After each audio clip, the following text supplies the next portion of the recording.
All righty, welcome to the live edition of the College Baseball Show. You're home to everything at college baseball and MLB draft at Just Baseball Media. Be sure to like, subscribe, whatever you need to do on whatever platform. Make sure you're getting all the latest episodes from us, all the latest content, everything that we have going for you. But today, we dropped the Just Baseball Top 25 preseason rankings. We're going to go through 1 through 25 teams here, and then we have some superlatives at the end here, I believe. Going to go through some teams that we think are undervalued on our top 25, teams that might be too high based on projections, some transfer classes with the biggest impact this season, and then just some final thoughts on the top 25 as well. But we got Mark as always, but we got Jason. He's back. Hasn't been here in a while. Jason, how are you doing, man? Good. It's 30 degrees here in Houston. I know that's a lot warmer than most of you around the country. But yeah, we had NFCAs at the beginning of December, the National Fast Pitch Coaches Association. Then we had ABCAs. So Mark was there to help us with the ABCAs. We've been doing a lot of talking with coaches, talking with players, talking with fans, trying to make the site a little bit better for next year. So excited for 26. Frankly, this feels like the least I felt prepared for a season in like a decade. I don't know why, but it just feels like every team has question marks. I don't know, other than potentially UCLA, which we'll get to, if there's like a heads and tails better than their other opponents in their conference. So this, for me, I feel like this is going to be a season of chaos, but we'll see. Yeah. But if you all need to, check out everything that Jason's doing at 64 Analytics. You saw a lot of our transfer portal articles this year. A lot of that data came from 64 Analytics. Just awesome ranking of the portal class players. So make sure you're checking that out as well. Really intuitive portal rankings, in my opinion. Appreciate that. Yeah. It's been fun. So just before I turn over to Mark, who's going to kind of take us through all 25 teams, and we're not going to spend a ton of time on each team or else we're going to be here for 3 hours. The way we did our rankings, so we had every single writer at Just Baseball vote on the top 25, and then they basically made an aggregate of the top 25. And then after that, we all went back through and actually went to every person who's covering each specific conference to see, like, who do we have too high, who do we have too low. So we wanted to make sure that we were trying to get this thing as right as possible. So for a lot of us, it wasn't just, okay, we all ranked and then we just threw out a top 25. We got like our first consensus draft top 25, and then we took time going through with every writer to figure out, okay, where do we want to make sure that these teams are ranked and make sure these teams are ranked correctly. And so that's kind of like a little bit of the process that went into it for us. But Mark, we got 25 teams to get through. So what do you got for us? We're going to get going. And folks, remember, this is thousands of hours of offseason prep for us. We've been doing coach interviews and player interviews and talking to people all over the country. This is not just like we just pulled names out of a hat. A lot of effort goes into this here. So, and a lot of you guys saw me at the ABCAs there with Jason, 64 Analytics. We had a blast. But it's time to get after it, man. We're getting into college baseball season. We're going to start off with number 25, Southern Miss. Listen, they hosted last year in the Hattiesburg Regional. They lost. They went 47-16. Coach Ostrander is on all of our very short list to possibly be the next big head coach that somebody hires and goes out there and takes. He's very good. I could see him staying in Southern Miss, but he's very, very good coach, and it wouldn't surprise me if somebody offers him a lot of money one day to leave that program and take over a program and turn it back around. They got Matthew Russo coming back, big pop guy, tons of home runs. Tucker Stockham, catcher, coming back also. Colby Allen is going to make the jump to the weekends. He was a really good performer out of the bullpen last year, did a lot of things at the end of ball games, clutch situations for them. You're replacing a lot of the weekend rotation. In fact, all of the key guys for that weekend rotation, you're saying, we're going to go out there, we're going to go build this thing back up. Do I think Coach Ostrander did it? I don't know. Time's going to tell. It's really hard to say, yes, they went out there and got the right guys for this fit. But one thing you can say for sure, every year, Southern Miss tends to just build these guys up in the fall, and all of a sudden they come out in the spring and they're really, really good, and their guys maybe have not heard of enough. And all of a sudden they're really, really good in their frontline starters. So I'm excited to see what Southern Miss does, but we do have them here at 25. All the years of 40-plus win seasons just add up to telling us that he's going to have a good team there and that this team is going to compete. So finishing last year when you lose your own regional is tough, but, it's a hard one there, Jared. Yeah, I mean, I wrote the the Sun Belt Conference preview, and a lot of it, like when I was writing that preview and starting to really dive into Southern Miss, that's why I was like, we have to rank these guys. And I still personally, I think they're too low. I think at 25, I think they could be a few spots up, at least in the 15 to 20 range for me. But this is a team that lost a lot. They lost the likes of Jake Cook and a few others, but they bring back a potential Sun Belt Player of the Year, Matthew Russo. They bring back their senior outfielder in Joey Urban, and then they bring a bunch of firepower on the mound, like Colby Allen, who was their closer. He's going to go into the rotation this year, so I think they're going to have the firepower to really compete in the Sun Belt Conference. Of course, Coastal is the one that's everybody's looking at to be repeat as Sun Belt Conference champions, but Ostrander has done a fantastic job building this program, and I really do think Southern Miss is going to be in the top 25 for most of this year. Southern Miss doesn't play Coastal, so we're not going to find out until the Sun Belt tournament. That's the only time they're going to have a chance of meeting this year, so it's going to be really hard to rank these guys against other teams. And like same thing for Troy, who's not listed in our top 25. They don't play Coastal either, so it's going to be an interesting mix to see where these guys line up. Let's move on to number 24. The Oregon Ducks finished 42-16. Looked like they were cooking at the end of last season, and they lose 2 in a row in the Eugene Regional. Really tough losses for them. It was tough at home. Really understated how poor the conditions went towards them in playing those games. I was there for the whole regional. Coach Wazakowski doing tremendous things at Oregon. Jared, why don't you talk about a little bit of this Oregon Duck team and why we have them in the top 25? Yeah, I mean, this is a team that they won 42 games last year, right? They've got, to me, they're similar in the sense to UCLA where they have a star player, right? They have a guy who's their star shortstop in Maddox Maloney, just like UCLA has their star shortstop in Rock Chalowski. They also up the middle have Ryan Cooney at second base, so they're bringing in potentially one of the best middle infields in college baseball. They bring back their big bopper and Dominic Hellman. They got Berkeley Mabius behind the dish. They bring in a guy like Gabe Miranda out of Northern Kentucky. My concerns were more around the pitching staff, and that's probably why they're not higher on our top 25. Will Sanford's kind of the big returner, and he posted a 5.92 ERA as I believe a freshman last year. He was our preseason freshman of the year candidate, our pick last year as well. It just kind of didn't pan out, and you're kind of hoping that he takes his game to the next level so that team can be something next year. And they get San Diego transfer Cal Scolari. I know, Jason, this is your big guy here. Posted a 4.22 ERA out of San Diego. Striking out 77 batters in 77 and third innings. So if he can kind of find it, and you have Will Sanford who takes that next step, then they might have something in the rotation. But they lose Jason Reitz, they lose Grayson Grinzel, and so they're losing some big pieces of that rotation. So will the Ducks be in the top 25? I don't know. I feel like they could be one of the first teams out of our top 25 as the season progresses. But right now on paper, the offense is there, and so they snuck in at the last second here. Yeah, it's a good offensive team. It's an offensive ballpark. They played really well at home in the past, and just strange that they didn't play well in that Eugene Regional this year. But yeah, Ducks, we have them at 24. 23, Kentucky. This is a team that Coach Mingione just continues to build on, right? And they just keep getting better. And Jason, I'm going to let you talk about this team. 31-26, lost in the Clemson Regional. They were right there, though, with West Virginia. That was a really good ball games that they had there, and it just tough losses to end that season.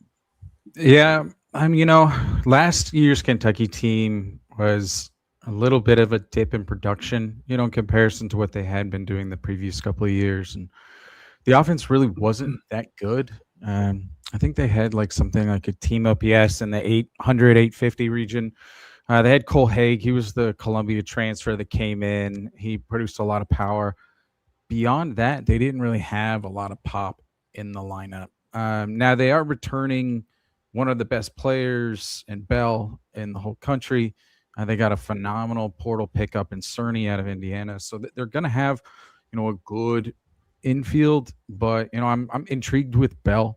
I know a lot have him as maybe, top 10, maybe top 5 pick in the upcoming MLB draft. And it's interesting because, you don't see a lot of guys in that kind of 900 OPS kind of trending towards one of those higher hitters. Now, elite defender, one of the better top end of the lineup hitters. So I just kind of wonder if he'll meet those lofty expectations that everyone has from him in 26. Now, what I do think they stand above is their starting pitching. for me, potentially one of the most slept on starting rotations in the country. Jackson Jelkin, he was the Friday night starter for Houston a couple years ago, was injured. He's coming back. Heard a lot of really good things about him. Ben Cleaver, I don't want to say like sleeper too frequently, but I think he has been a very strong potential to be the SEC pitcher of the year. And he allowed just like a 534 OPS as a starter last year. He's one of our top 20 pitchers in all of D1 last year, regardless of conference. So they have some really lights out pitching, and they also have an incredibly light non-con schedule. I wouldn't be surprised if we're coming around mid-March and you see them undefeated. I do think that it could hurt them maybe in like selection show, but this feels like Kentucky of like 2 or 3 years ago where they started undefeated. This schedule kind of feels like it lines up very similarly. Yeah, and this is a team that's built on pitching and defense. Like you said, they have so many arms returning. They have so many innings coming back. These guys got another year of experience after being successful last year. And Tyler Bell, top 15 player, like there's so many shortstops in this college class that are just trending in the right direction. He's one of those guys that can make his way to stand out and try to be a top 5 guy. I mean, that's the kind of ability he has. We spoke to Mingione in the offseason, and he said he put on 10, 15 pounds of muscle. And if he's able to hit the ball out of that ballpark and play that defense that he played last year, look out for this Kentucky team. I think we're all excited about the potential. It's a big park. Yeah, and so pitching and defense plays, right? And that's what they do. They do the right thing. They lay down bunts. And movement on the base paths. Dancing at second base. Yeah, I'm excited for this team. I think we're all excited to see what Mingione does, especially with how they ended last season, and they took that good leap into the last part of the season and then just stumbled at the end. But I think that this is a team that we're all looking for. Number 22, the Miami Hurricane.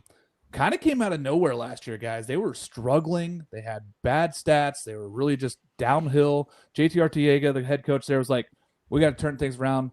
They found some pitching late. They ended up going on a huge hot streak. They won like 13 straight games in ACC play during the middle of their season there. Found their way into the tournament, won a regional, got to a super against Louisville, and ended up losing that thing there. So 35-27, the record didn't jump out at you, but the fact that they had those arms, those guys, and they have a lot of people returning to this team, but instead of pitching this year, it's an offensive team, man. This team is ridiculous on offense. Daniel Cuvée, who's up there for Golden Spikes. Jake Ogden returns. They got in Alex Sosa, catcher from NC State, who's one of the better transfers in this class, probably the second best catcher behind Carson Tinney, who we'll talk about later, who transferred to Texas. Really good left-handed hitter, right-hand swinger, or right-hand thrower, great behind the plate. Max Galvin, Derek Williams. They're returning 5 guys right there that are just going to keyline this thing, and it's going to be tremendous for the offensive side. I think the biggest question marks are going to be, are they going to be healthy on the pitching side? I know they got Frank Mendez coming back from Florida. He's transferring in, and he's not going to pitch until somewhere March, April time. Same with Robert. He's going to be sometime in that March, April time coming in. If they can get enough wins early in the season to set themselves up, AJ Cesar, Tate Darius, and Rob Evans are going to be the weekend starters for right now. If Arteaga can find some wins early, this Miami team might surprise a lot of folks. I know that we had them ranked pretty high as far as the transfer class they brought in. And a lot of that was Alex Sosa. And that they also brought in some really good transfer portal pitchers, Ryan Bilka out of Richmond. Yep. So I think what a number of schools are doing, it felt like from this year's portal classes, they're kind of filling in those holes with depth. It feels like Miami, I think they got like 6 or 7 pitchers out of the portal. So, that really helps in those midweek games. That helps it to where you can really turn that 35-25 type season and make it into like a 45-20 type, to where you're going from that 2-1 potential to more of that 12 to 16 seed type of team. Yeah, and it's going to be a lot of those guys that fill in. I think the depth is the biggest thing that a lot of these teams that we see in the top 25 added in the transfer portal. They might have got a superstar or 2, but there wasn't really a lot of top-end talent. We'll talk about that as we go through the day here. But the depth is really what set some of these teams apart in the transfer portal this year. 21, Virginia. We had them in the top 5. I know I had them in the top 5 last year. A lot of people had them in the top 5 last year. They had so much returning. Just except not Jason. What everybody expected. I mean, 32-18. They did not make a regional after losing the opening of the ACC tournament to Bird Ball BC. Crazy, weird season. New head coach. Coach Pollard comes over from Duke. Jared, talk a little bit about this team and the expectations that are set here with the new Virginia look. It's so funny because Virginia got a new head coach, but it seems like they have the same problem, like a high octane offense, but no pitching.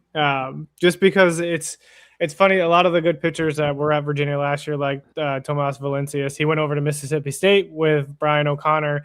But I don't think this Virginia team is going to miss a step because they have a new head coach, right? They get Chris Pollard out of Duke, who comes over to Virginia, takes a lot of his Duke players with him, and that's kind of where it starts for Virginia. They have two key star players on this team, an outfielder, AJ Grassi, who came over from Duke, and they were able to keep shortstop Eric Becker in town. I think that was huge for them. This guy was one of the most underrated shortstops and potentially one of the best bats, going to be one of the best bats in the ACC this year in 2026. He's high up on our MLB draft board as well. You have those two guys in an offense that you can kind of build around that. It's huge. They also got Sam Harris over from Duke as well, who's another big-time bat for them. And the one guy I'm really looking forward to watching is Joe Tiroli. We had AJ Gracia on the podcast, and he just kept raving about how good Tiroli is and what he's been doing this fall. He's like, the dude just comes in and mashes and hits every day. And it's not just for power. Like, it is the hit tool, like making contact to all fields. And I think you're going to have like four guys in your lineup between Harris, Tiroli, Gracia, and Becker who are really going to provide some thumb for this offense.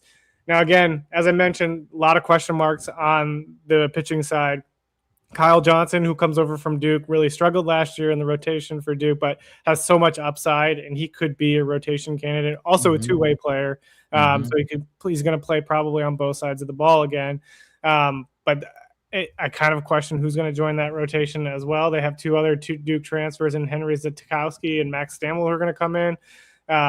Both, I believe, kind of were left-handed options out of the bullpen for Duke. So I don't know what this rotation eventually is going to be. They did bring in a guy like Jaden Stroman as well, who's a freshman who's got a lot of potential. So I don't know. I'm curious to see what this Virginia team is going to do on the pitching side of things, but I do think the offense is good enough to get the ranking that they got this year. Did you mention Lucas Hartman from Western Kentucky? No, I didn't. No, he's the one I forgot. Yeah, I was about to say, I agree with you. I think this team, for me, I think if I were to say one of the teams that's underrated, I would say it's potentially this one. I think that Duke coaching staff that's coming up to Virginia, I think they're really hungry to win. And I do think that this team will surprise. I know that they were able to keep some good players. They were clearly able to get the best player out of the portal. So I think Virginia, when all is said and done, will be probably top 2, top 3 in the ACC. Yeah, and you guys said it, the offense. It's kind of a weird thing. We've always seen so much pitching and defense in the ACC, and I think we're going to see a shift to where it's a little bit more offensive, and they may be trying to match some of these power numbers with SEC numbers. I think that's kind of the shift that a lot of these teams are going towards, is finding some power bats and finding some power arms. Number 20, Texas A&M, 30-26. We famously know that they did not make a regional after losing those last 3 games to Mizzou, and they didn't do anything in the SEC tournament. But listen, this is a team that we had high hopes for last year. Coach Early shouldn't be down on himself. Like, yes, it was a hard season. He's got a lot of guys coming back. Talk a little bit about this team, Jason, and why we have them at 20, and some of us have them higher. Yeah, I said Virginia is one of the teams that I think people are. I think Texas A&M for me is the team that people are sleeping. Ironically, everyone and their dog had them. I think we had them number 3. We had gotten big fights with Texas A&M fans because they were saying like this is the best team ever. But I actually think they're going to be really good this year. I probably saw 10. Maybe somewhere 10 to a dozen teams. This was easily the best looking BP of any team that I saw. And I mean, they didn't even have, their oh my gosh, why am I blanking? They didn't have a Copian. Gosh, I blanked there for a second. He wasn't even playing. They didn't play. That scrimmage versus TCU. So it was really impressive to see.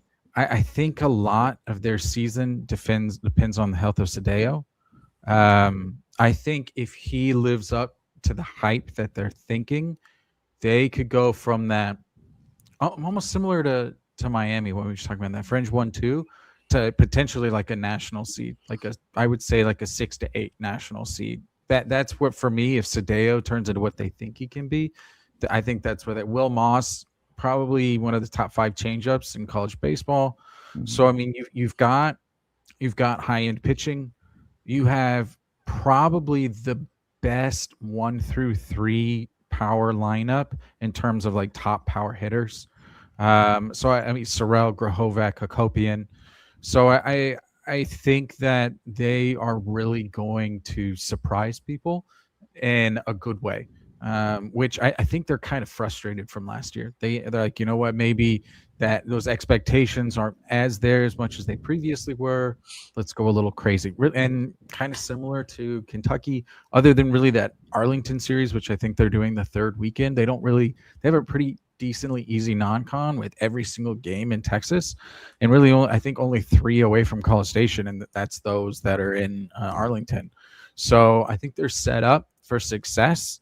One thing that's interesting is they have 2 potential freshmen starting in the infield, which in this kind of portal era, that's rather unique. So they have a lot of things that I'm excited to watch them. They got hurt by the portal. Carson Bailey, he was supposed to be good, big portal pickup from Baylor. He ended up going JUCO. So I mean, they have some questions. They have some interesting items, but I do think that they have the star power up top to match with any team in the country. Yeah, they have so much talent this year. I mean, those who have not watched Chris Hakopian play, I know Jared and I have watched him a lot. He played in Maryland. Dude rakes. I mean, he straight up rakes. He's going to be a problem for SEC teams this year. He could be very good at baseball. I'm interested to see where he plays. I know he wants to play shortstop. I'm interested to see if he sticks at shortstop. Yeah. He feels like a third baseman to me, but we'll see.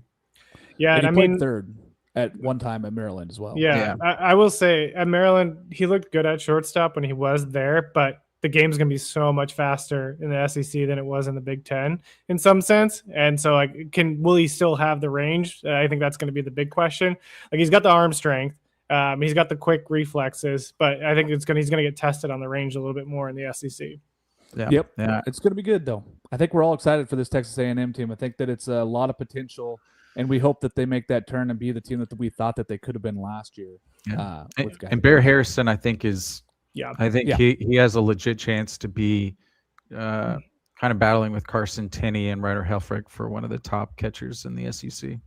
Yeah. I really like what they've got coming back and what they've added in the freshman class. So it's going to be great. We're going to have to see, though. I mean, still got to put it together. That's why they play the games. This is all just preseason rankings until we start seeing these guys actually play. We've seen them in scrimmages. We've all been out there. We've seen a bunch of these guys play, but they really matter when it comes to February 13th when we get going. Mm-hmm.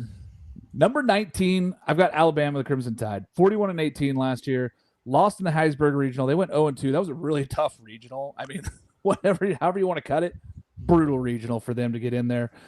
Really good. Coach Rob Vaughn, very excited. Another Maryland guy. He's in Alabama. He's very, very excited for his number 1 player, Justin LeBron.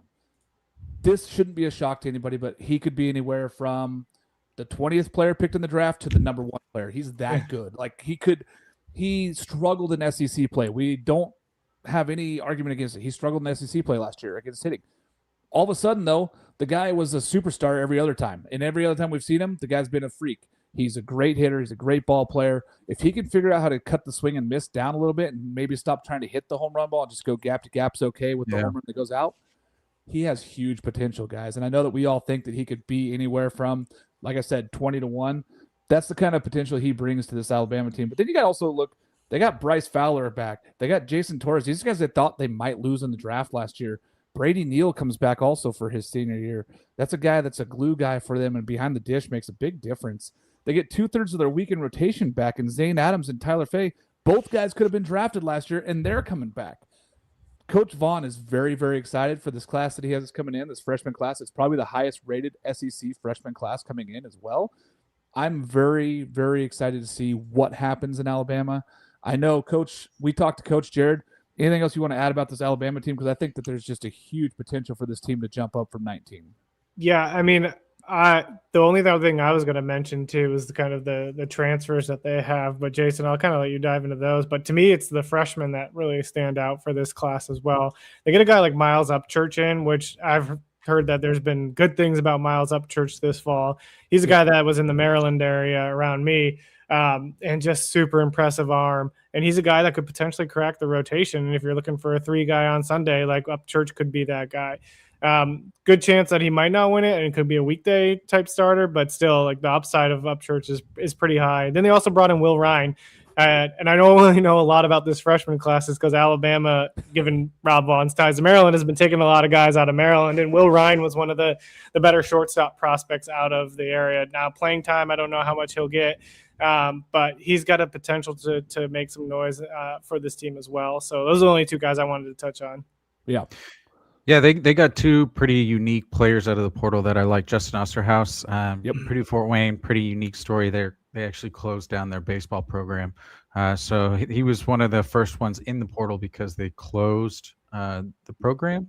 And then they got Brennan Holt out of South Alabama, one of the best players in the Sun Belt the past year. So they have a couple of really good. It's always difficult to say, like, hey, you get these guys out of the portal. Like, I really like John Lamb, catcher for them out of Southern Illinois. But sometimes it's like, where do they fit in the roster? Because as you just talked about, Jared and Mark, they bring a lot back. So sometimes it's difficult because you bring in all these players and then sometimes you keep individuals. So it's a little bit of a see where the chips fall. But I do think they have a lot of pieces. We were talking about their non-con. Their non-con last year was absolutely absurd. And they went crazy. LeBron, I think, had 50 RBIs by like mid-March. Like, it was probably the most ridiculous non-con I've ever seen. It felt like he was getting 3 RBIs every single game. So I mean, it feels like they have a lot of pieces, but I don't know. For me, I don't know if they kind of have like enough pieces. I don't know if that makes sense. Yeah, it'll be interesting to see. They brought back a lot of guys they thought they were going to lose in the draft. So of course everybody's high on these guys, but maybe there's a reason those guys didn't get drafted as high as they thought they were going to, and we're going to have to see. But I believe in Rob Vaughn, and I think that's a big reason why we have them at 19, and this team could be It's going to be a battle at the DH position. I think that's one of those where, hey, I wasn't like Lim. Like, if he doesn't beat out Neil or vice versa, like, they're probably going to be like, all right, I want that DH spot, or maybe even that like right field spot. So some basically like, where can we put you? And I think you're just going to have a lot of that at Alabama. It's like, we want to, very similar to what we were talking about the ACC, like runs win games. And what have we seen the past, 2-3 World Series? If you can't hit off of a top, like, elite arm, you're going to struggle. You may win your regional, you may win your super, but you're going to run into a team that has 2 elite arms. And if you can't score runs, you can't win. Yeah. So I think a lot of these teams are trying to score runs. I mean, the most like obvious statement of all time, but I think they're emphasizing power. They're emphasizing, hey, like, I don't care if you get 15 errors at shortstop at Copian, come in and mash because we want to score runs. Yeah, and how do you get, you're going to face 7 to 9 innings of brutal pitching at the World Series. And, even in regionals, right, you're going to see probably an ace from somebody that you maybe not thinking that, okay, they're, a 3 seed, but you're going to see a dude. There's plenty of dudes out there that are going to give you a problem. Got to be able to hit, got to be able to compete, and they're going after these guys that maybe a walk and a double scores you a run versus trying to go out there and hit 4 singles. Like, it's a tough game. They're kind of switching the way that they're doing things, and I like the way that Alabama and Rob Vaughn have turned. Speaking of another team that's kind of turning and trying to figure this thing out, number 18 Clemson, 45-18, lost in the Clemson regional. Coach Backage brings back quite a bit though, Jared, and this team is like, we always rank them high. We keep putting them high. Everybody puts them high, and then they stumble, and then they finally get hot at the end of the season. They play well, but not well enough to get to Omaha. Talk to us a little bit about this team here at 18 Clemson.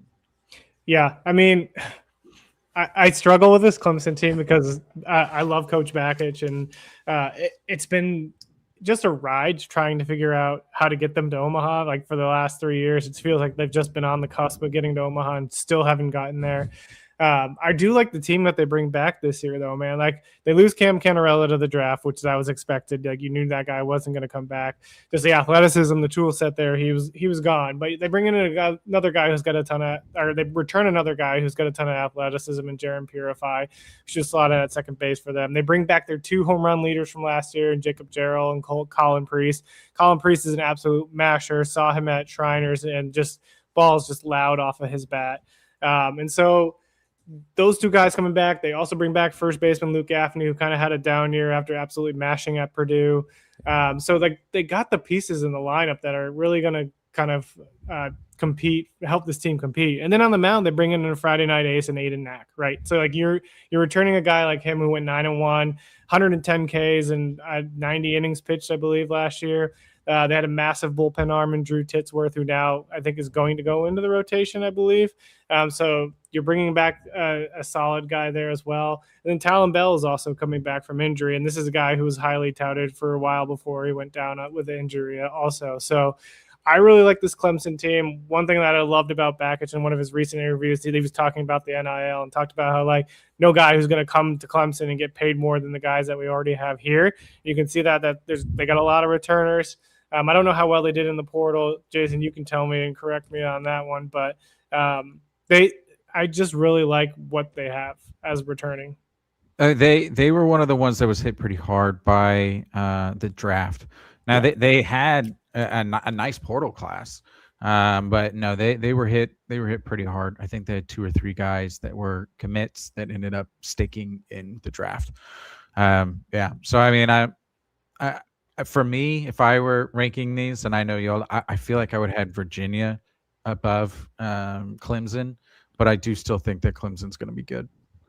I think for me, it's the super athletes you have there, right? And they don't really necessarily have positions that they're really comfortable with saying, like, oh, these guys are going to, but they have really good athletes. And I trust the Bakich is going to find spots for these guys. Like Jason said, though, they lost 3 incoming freshmen to the draft that they kind of thought were hoping to get to campus. Hoping to get any of the 3 to campus, and they didn't get any of them. So that makes it really tough when you're looking at that going, we didn't go out and go get guys in the transfer portal because we thought we were getting some guys on campus, and they didn't get there. But it'll be interesting to see what they do. I'm excited for this Clemson team. Again, another team that's going to has a bona fide Friday night starter, and there's not a lot of teams that are returning a Friday night ace like that. And he's been really good, and then there's been times where he's been not so great. So we're going to see what kind of Clemson team shows up early here.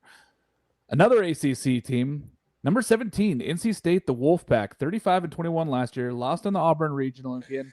Another tough regional. They played really good. Ended up losing to Auburn in the final there. Coach Elliott Evan, there's been talks that this may be his final season at NC State. I'd love to see him one more time in Omaha. I think he's a tremendous coach. He's done so many great things for NC State. But Jason, talk just a little bit about this NC State roster, and they have quite a bit of talent returning as well. Yeah, specifically pitching. Lot of appearances returning. You look at their expected rotation, it's effectively all individuals that are returning, led by Marone. So, I mean, they've got a lot of talent, especially for pitching perspective. From hitting, they brought in a couple of really nice portal pieces, Wiggins, and they also brought in, Dalton Bargo, which kind of oddity. He never technically entered the portal. I seriously still have no idea to this day how Dalton Bargo is currently playing for NC State, but he is. So that one of those players for Tennessee last year that I feel like a lot of Tennessee fans kept going like, why isn't Bargo getting more ABs? Felt like every time he stepped up, he was producing. So I think he's really going to transition well to that team. Sherman Johnson, he's a really high-end JUCO guy. He was committed to Arkansas for the longest time, but then they had a couple of individuals that ended up staying, and then they were trying to figure out what they were going to do. So Sherman Johnson ended up decommitting, going to NC State. That's a really good pickup for them. Wiggins from Indiana, he's one of those guys that has an extremely high upside, but he just never really produced at Indiana. Like, he was just great freshman year. Sophomore year is just kind of meh. But if he returns to that freshman value, that's going to really bring a lot. If he reduces his strikeouts, it felt like he was one. I mean, honestly, he just wasn't getting on base enough. With a guy with that kind of pop, like, he should be getting on base more, at least be able to draw some walks. But yeah, I like this team. I don't think I love this team. Not trying to crap on them, but I think that's kind of where I'm at from an NC State perspective. There's so many teams in this top 25 that you look at and you go, man, this team could be 10, 11, or they could be 25 or out. Like that's kind of the range that we have here with so many of these teams. And we're ranking on a lot of potential. And I think a lot of us think that Coach Avent can win with a lot of different ways, right? Oh. He's shown he can win with team speed. He's shown he can win with dominant pitching. He's shown he can win with power guys. So I think we believe that what he's built, he's excited about because he said that in the offseason. But the pitching, I think, is what stands out. And Jason nailed it. Like they have so many innings returning. And there may not be a better evaluator than talent. I mean, the number of freshmen that they've brought in that just produce immediately is incredible. So they always seem to have some ace up their sleeve. So I think they're always a team for me that's very difficult to look at preseason and say this is what it's going to look like in mid-April. But I think they have a lot returning and they have a lot coming in. It just depends on, how does that mesh together. Yeah, Avent always finds a way. So I got faith in him, especially if this is his last season. I'd love to see him make one more big run, maybe even get to Omaha. Number 16, Florida. The Florida Gators, 39-22, had some really good seasons. Last year they lost in the Conway Regional. Again, that was a really tough one. They had some upsetting times. There were some rain delays. There were some big issues going on there with night play and then next morning and kind of how that schedule ended up playing itself out. Tumultuous offseason too. They got Coach O'Sullivan back. He's back on campus doing all the coaching. But the biggest thing for these guys is they may have the best 1-2 punch in the SEC and Aiden King and Liam Peterson. These two are certified aces, and they're going to be starting on Friday, Saturday for them. Can they find enough pieces on offense? That's going to be a big question mark. Florida always seems to find guys that we don't really know about or guys that have kind of been all over the place. I'm excited for Cooper Walls, who was Big West Pitcher of the Year as a freshman. He was really talented at Hawaii, and he comes in. I don't think he's going to get the Sunday starts right away, but he might work his way into the weekend rotation or at least be a big piece of the bullpen for them. Brennan Lawson, Cade Curlin, Blake Sear, those guys are going to be in the lineup somewhere. They're going to find a way for them. Cole Stanford coming in. He was huge at Lenore Ryan as a D2 player. He had 20 home runs and almost 400. Very interesting transfer prospect, right? Because we don't know if that transfers in and says he's going to do that at the SEC level. If he does, 15 home runs, they're going to be ecstatic. If he hits double-digit home runs and hits 300 for them, they're going to be like they hit a home run with this kid. But I'm excited to see kind of just how they go. They have to replace a lot from the draft. They have to replace a lot from the transfer portal. And it's kind of interesting to see that we kind of all just believe that O'Sullivan's going to have a team that kind of rolls. It's a lot easier when you point at two guys at the beginning of that rotation that are Aiden King and Liam Peterson, though. So I'm really excited for this Florida team. I know, Jared, you've talked about them being the best 1-2 punch in the country. You're muted.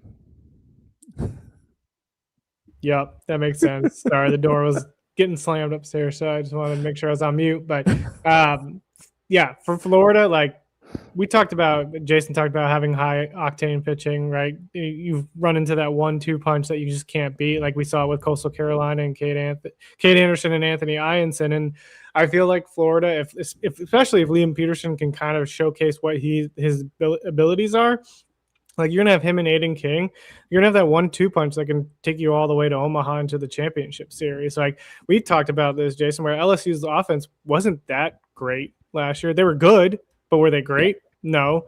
But they had a 1-2 punch that could easily win them 2 games every time they went out there. And I feel like Florida could have that with Aiden King and Liam Peterson. You could say, last year they had them last year too, and they didn't do that. But I think it's going to be key on Liam Peterson really kind of stepping up and taking it to that next level. Like he's a top 10 prospect for the MLB draft. Didn't quite pitch like that last year. But if he takes that next step and like Aiden King also improves on a ridiculous freshman year, like you've got a 1-2 punch right there that can take you to Omaha. Yeah, they were, I think, they were pretty much everyone's sleeper last year. And I think it was the Coastal Regional, if I remember correctly. Mm-hmm. Yeah. It was, because that's where all the chaos was.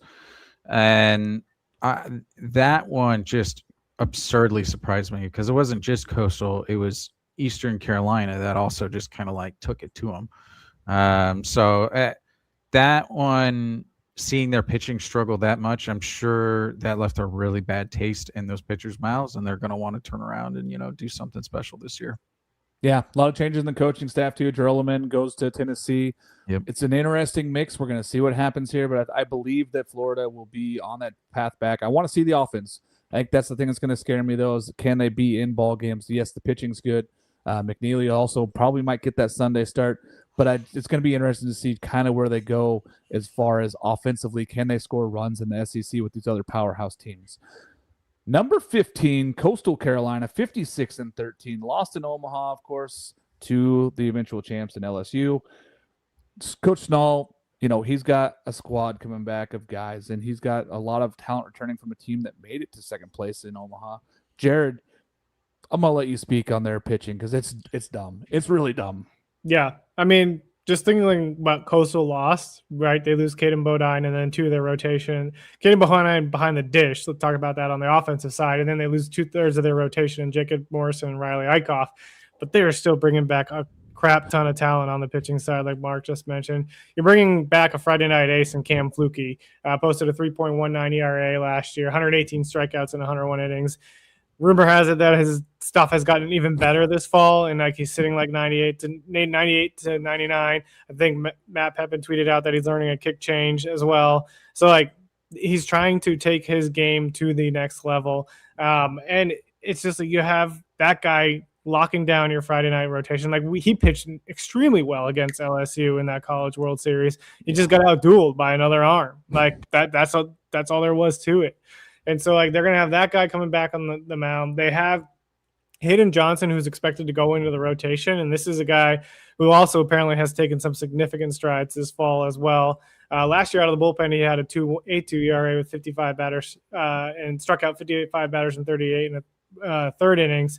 And so this is a guy who I think is going to become, and like Tyler talked about it on our draft podcast over the weekend, he's going to be a sneaky arm for the draft. Like he's already a top 50 on the college board without even going into the season, and there's a chance he could skyrocket up that further. So you have a potential 1-2 punch, as we talked about. We keep talking about this 1-2 punch. Johnson is the real deal. You got it in Coastal Carolina as well. And then they get Georgia State transfer Ross Norman, who didn't have the best numbers at Georgia State, but the stuff is absolutely electric. And you're going into a place that is known for developing pitching under Matt Williams, a guy who just needs to hone in his stuff. It seems like the perfect place to be is in Coastal Carolina. And not only that, they bring back one of the most elite bullpens in college baseball. They got Dominic Carbone, Ryan Lynch, Darren Horn, all coming back to the team as well. And again, this is the team we talked about. The questions were on the offensive side of things, right? Like they just could not get anything going against LSU. They bring back Blake Barthel. They bring back Colby Thorndike, who was a guy who had 18 doubles, 4 home runs, and 48 RBIs out of first base. Not what you want to see from a first baseman power production-wise, but he still can hit. Blake and Pato and Dean Mijos also return.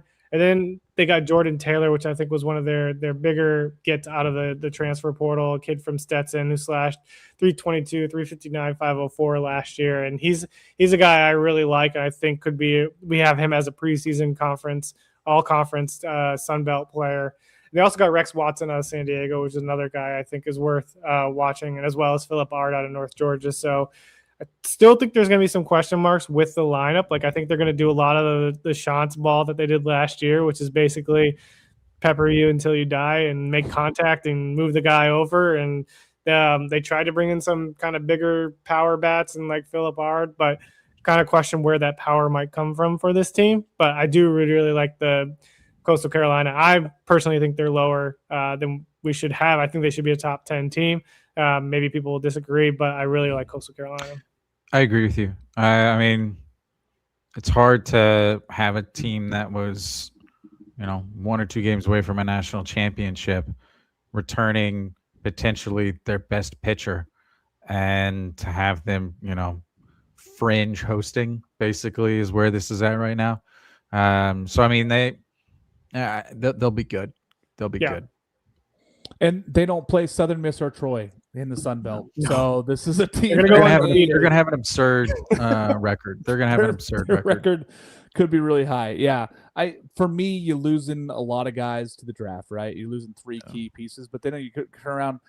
Hayden Johnson is throwing 97 miles an hour from the left side. Like, what are you talking about? You get the 1-2 punch with those Cam Flukie and Hayden Johnson. It's going to be really tough for me to say that they're going to lose a weekend series.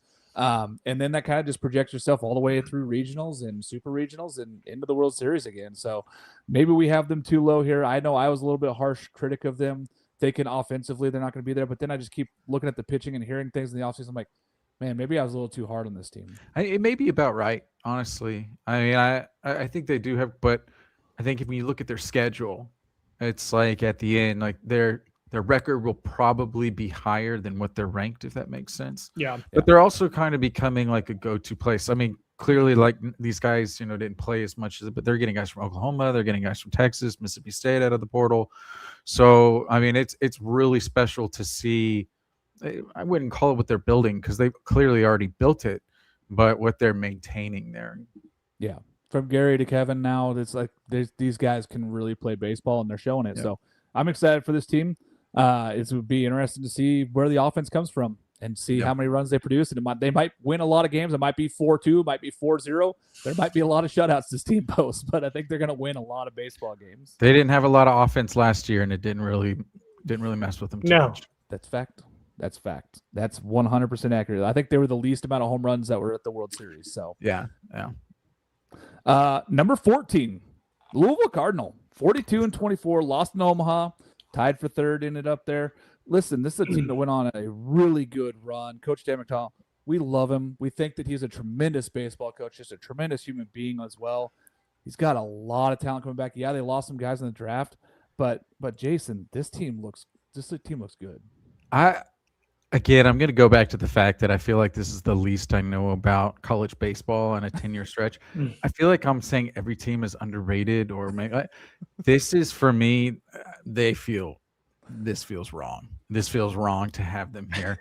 I mean, you're talking about probably the best 1-2 punch in the ACC in terms of hitting would take Davis and Zion Rose.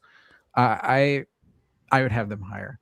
Now you need a Lucas Moore and throw Lucas Moore there too to lead off that thing. That's dumb. I'm just saying, I get it. Like pitching, they lose Patrick Forbes. Yeah. Like you have to bring in the portal guy who did Jacob Bean. I think he'll be a good portal pickup for them out of Kent State. But I'm trying to figure out where they fit in the ACC. Maybe now that I'm thinking about the hierarchy of the ACC, maybe this sounds right. But they almost seem kind of in the same vein of me, like a Texas A&M. Like their upper end of their lineup is elite. And they have some good pitching coming back, but maybe not like the elite pitching like we just talked about with Coastal. Yeah. So for me, it's hard to see a team very similar to what we just said with Coastal coming back from the World Series with elite players coming back to have them here. But I don't know, maybe if I were to make a band of where they would be, I would say like 7 to 14. So this may be like on the upper end of the band of where I'd have them. Yeah. And Dan McDonald was on the podcast earlier too and mentioned that Tig Davis is also pitching this year. And I think D1 Baseball said that he was 92 to 94 this fall. So, I mean, if there's something there, then you get another arm out of the bullpen. Yeah. I mean, they didn't bring in a lot in the portal. I think they only got like 3 or 4 players. A couple of them, Ben Slanker. I don't know if he'll be in the outfield. They got some decent players, but not many. They're one of the aberrations that they were less than 5 players in the portal. So they're more associated with like JUCO or bringing back players or like plugging in freshmen. So they'll be an interesting case study. They're the inverse of the Georgias of the world. Them in UCLA, they brought in like 4 to 2 players. That's it. Yeah, it's going to be interesting. I think that Louisville likes what they have. We like I said, we talked to Coach here in the offseason. He's really excited for this team. Zion Rose and Tig Davis, that's a really good 1-2 punch there's in the middle of your lineup. And boy, they're going to hit the ball out of the ballpark a lot. And they're going to be really, it's a fun really team good to watch. That's a fun team. Like for those Lucas that Moore maybe if you're SEC bags. or Big 12 or that's a fun team to watch. So I'd recommend turning into one of those games. Love it. Louisville at 14. We're going to go to another ACC team at 13, who I'm going to talk about. And UNC, North Carolina, the Tar Heels, 46-15. Myself included, and a lot of other baseball writers had them kind of just put into the World Series. We just figured with their draw, with what they got, and then you're like, okay, if Oregon gets there, that gives them a run. Arizona wins the Eugene Regional, and everybody's like, all right, pencil UNC, they're gonna go to the World Series. They have the pitching, they have this team that's just been hitting all year. Arizona stuns them in Chapel Hill. Coach Forbes talked about a little bit as like kind of like a little bit of a shock there for the guys that were there. It was kind of, they played as hard as they could, and Arizona was the better team all weekend. There was times where you thought North Carolina was just going to advance, and they had the dudes. Here's the thing. They had a lot of arm injuries last year. They're going to be really good on the arm side. This might be one of the best full bullpens that we talk about as full arms here. You've got guys that are coming back from health, Kyle Percival and Matthew Mahias. These guys were really, really good, and then they missed a lot of last season, almost all last season, which led to Owen Johnson getting a ton of innings, Walker McDuffie getting a ton of innings last year. So now you're getting all those guys. And then you look at the weekend rotation, Jason DeCaro, Folger Boaz, Ryan Lynch. I mean, that's a really, really good weekend rotation. And then you're going to throw in those bullpen arms that had thrown, they returned something like 70% of their innings. They lose, to the draft, they lose one of their best players as the starting pitcher who's the unanimous pitcher of the year for the ACC. And then they go out and they keep guys like Jason DeCaro and Folger Boaz, who has been tremendous when he was healthy. I'm excited to see what this team does. Offensively, there's lots of questions, though, right? Gavin Gallagher, Carter French return. Okay, plug and play guys. We know that they're going to be in the lineup. We're excited about those guys. But then you're like, okay, who else are they going to bring in? They got Owen Hull coming from George Mason, Jake Schaffner from NDSU, North Dakota State University. Big kind of pickup there for an infielder for them. A lot of people were going after this kid. He signs there with UNC. And then, of course, McCone Winslow, the catcher from Duke. I think that was the big hit that people kind of expected him just to go with Pollard to go to Virginia. And then when he signed with UNC, it was a shock. I know Jason's shaking his head yes there for that one. Yeah, Eric Paulson from Stony Brook. That was a big name that we really liked. But you hit the nail on the head with Jake Schaffner. So this is a guy that in the Fayetteville Regional, I mean, he was going bananas. I know Arkansas wanted him really bad. So I think they did really well in the portal. We track every single player that goes in there, and they got 6 commits, and they were all in the top 300. Yep. So they went for quality over quantity. So I think they did a really good job of finding those needs, capitalizing on what they needed, and getting those players in. Yeah, Coach Forbes, he's talked about it. He goes, I'm going to go get the guys that fit our style of play. Yeah. He went out and he got them. He got them to commit. He got them to get there. I mean, again, Winslow showing up to UNC and kind of being that weird, like, I'm going from my rival at Duke to come to play at UNC. Very excited to have him in Chapel Hill. I think that this team is going to have enough offense with that pitching to really make a run. And they're guys that are older guys. So you're not needing a lot from freshmen. You're getting a lot from guys that are returning and a ton of innings coming back. That's kind of a formula, if you will, to say you're going to stay in the top 25 all year and give yourself a chance to be a national seed. Yeah. Number 12, the Auburn Tigers, 41-20, lost in the Auburn Super Regional to Coastal Carolina. They had a late night game. They had some issues there with their field and rain and everything going on in that Super Regional. And Butch Thompson just continues to be really, really good. And it feels like every other year his teams make a run at Omaha. And who knows what we're going to see from this team. But I'm going to let Jared talk about it. They have just a really huge amount of freshman talent that are now sophomores coming back to this team.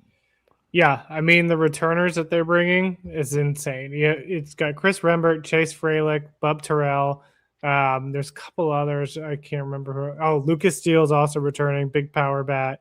And then I'm basing on the name Cade Ballou. Sorry, that's the other guy that's returning as well. So this is a team that's just absolutely loaded with returners on the offensive side. You look at Chris Rembert, he's maybe one of the best, if not the best, second baseman in college baseball. Again, another guy who's up in the ranks on our top 100. But outside of that, they also hit the transfer portal pretty hard. I don't remember where they're like top 5, fifth. Top 10. Fifth, yeah. They went and got Ryan Farber out of Texas State, who's got a really interesting bat. He's 24th overall on the 64 analytics rating. Todd Clay is a guy who I don't think gets talked enough about out of UAB.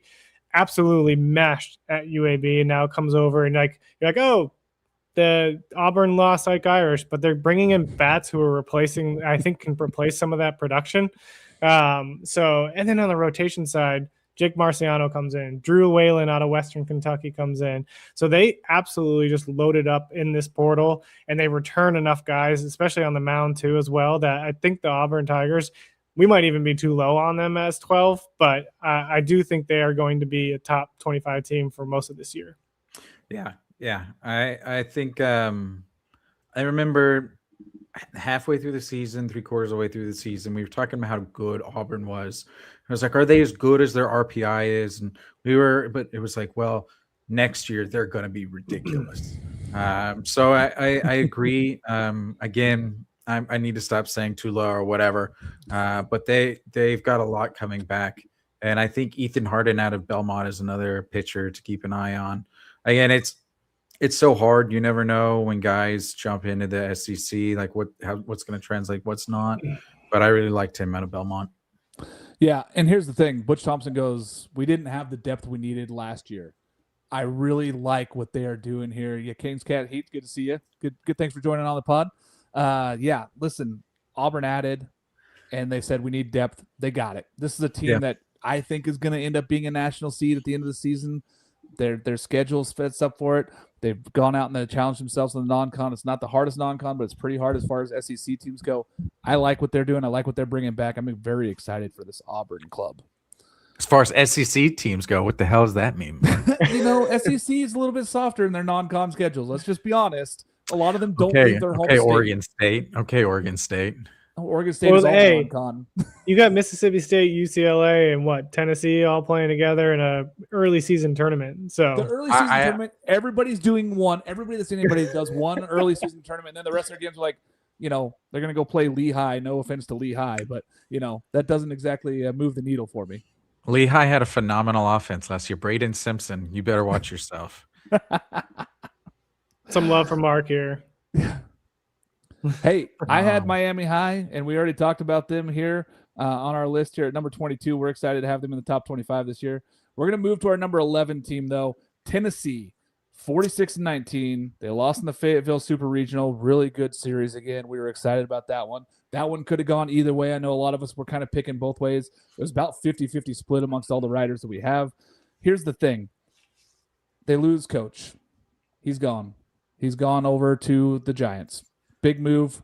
First time ever going straight from a head coach to a head coach or a manager at the MLB level. Excited. But I think that they made the right move, even though it kind of felt weird the way that Tennessee did this, bringing in they paused for a week, and then they're like, we're going to sign Elander and have him be the head coach and be the next guy. A lot of us already kind of had him penciled in to be the next guy, so it kind of felt like maybe they just were kind of trying to go through the motions and say, hey, we went out and did a national search. I'm excited for Elander. I think that he's a good fit here. He's got guys coming back, and Reese Chapman and Manny Marin and Ariel Antigua, Levi Clark. Those guys are all going to start. They're all going to be big producers for them. But then they go out and get Henry Ford, who didn't go in the draft, who was one of the huge transfer prospects, who could hit, 25 home runs, and Lindsey Nelson isn't out of the question for this guy if he gets those numbers back that he had his freshman year at Virginia. And then Blaine Brown, Garrett Wright. These are guys that are going to add pop to this team, which is a team that lives on pop anyway, Lindsey Nelson. I'm excited for this team. Pitching-wise, Evan Blanco, Tegan Coons, Landon Mack, Brady Fredlick, Bo Rudy. They added guys, and they're like, we need arms, we got them. And then Cam Appenzeller, a freshman, is going to be in there.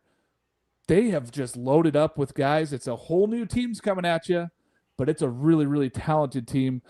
Jason, I know you talking about those transfer guys. They added a lot of guys from the transfer portal that are high. Yeah, for me, we were talking about the Louisville band being like 14-8 somewhere. I don't know where Tennessee's band is. For me, they feel like 3-25 because they lost a ton. They had a really great portal class. They have a brand new coach. They have is Appenzeller going to be, the pitcher that kind of fills in for clearly what they lost in Doyle? I think there's a lot. Is Coons struggled at the end of the year? He has absurd stuff.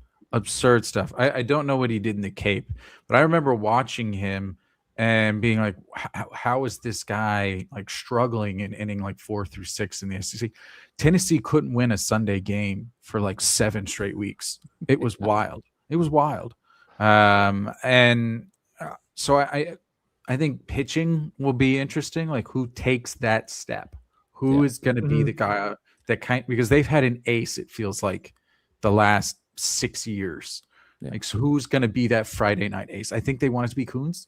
I think it's going to be Coons, personally. Yeah, which I think he's got the ability to.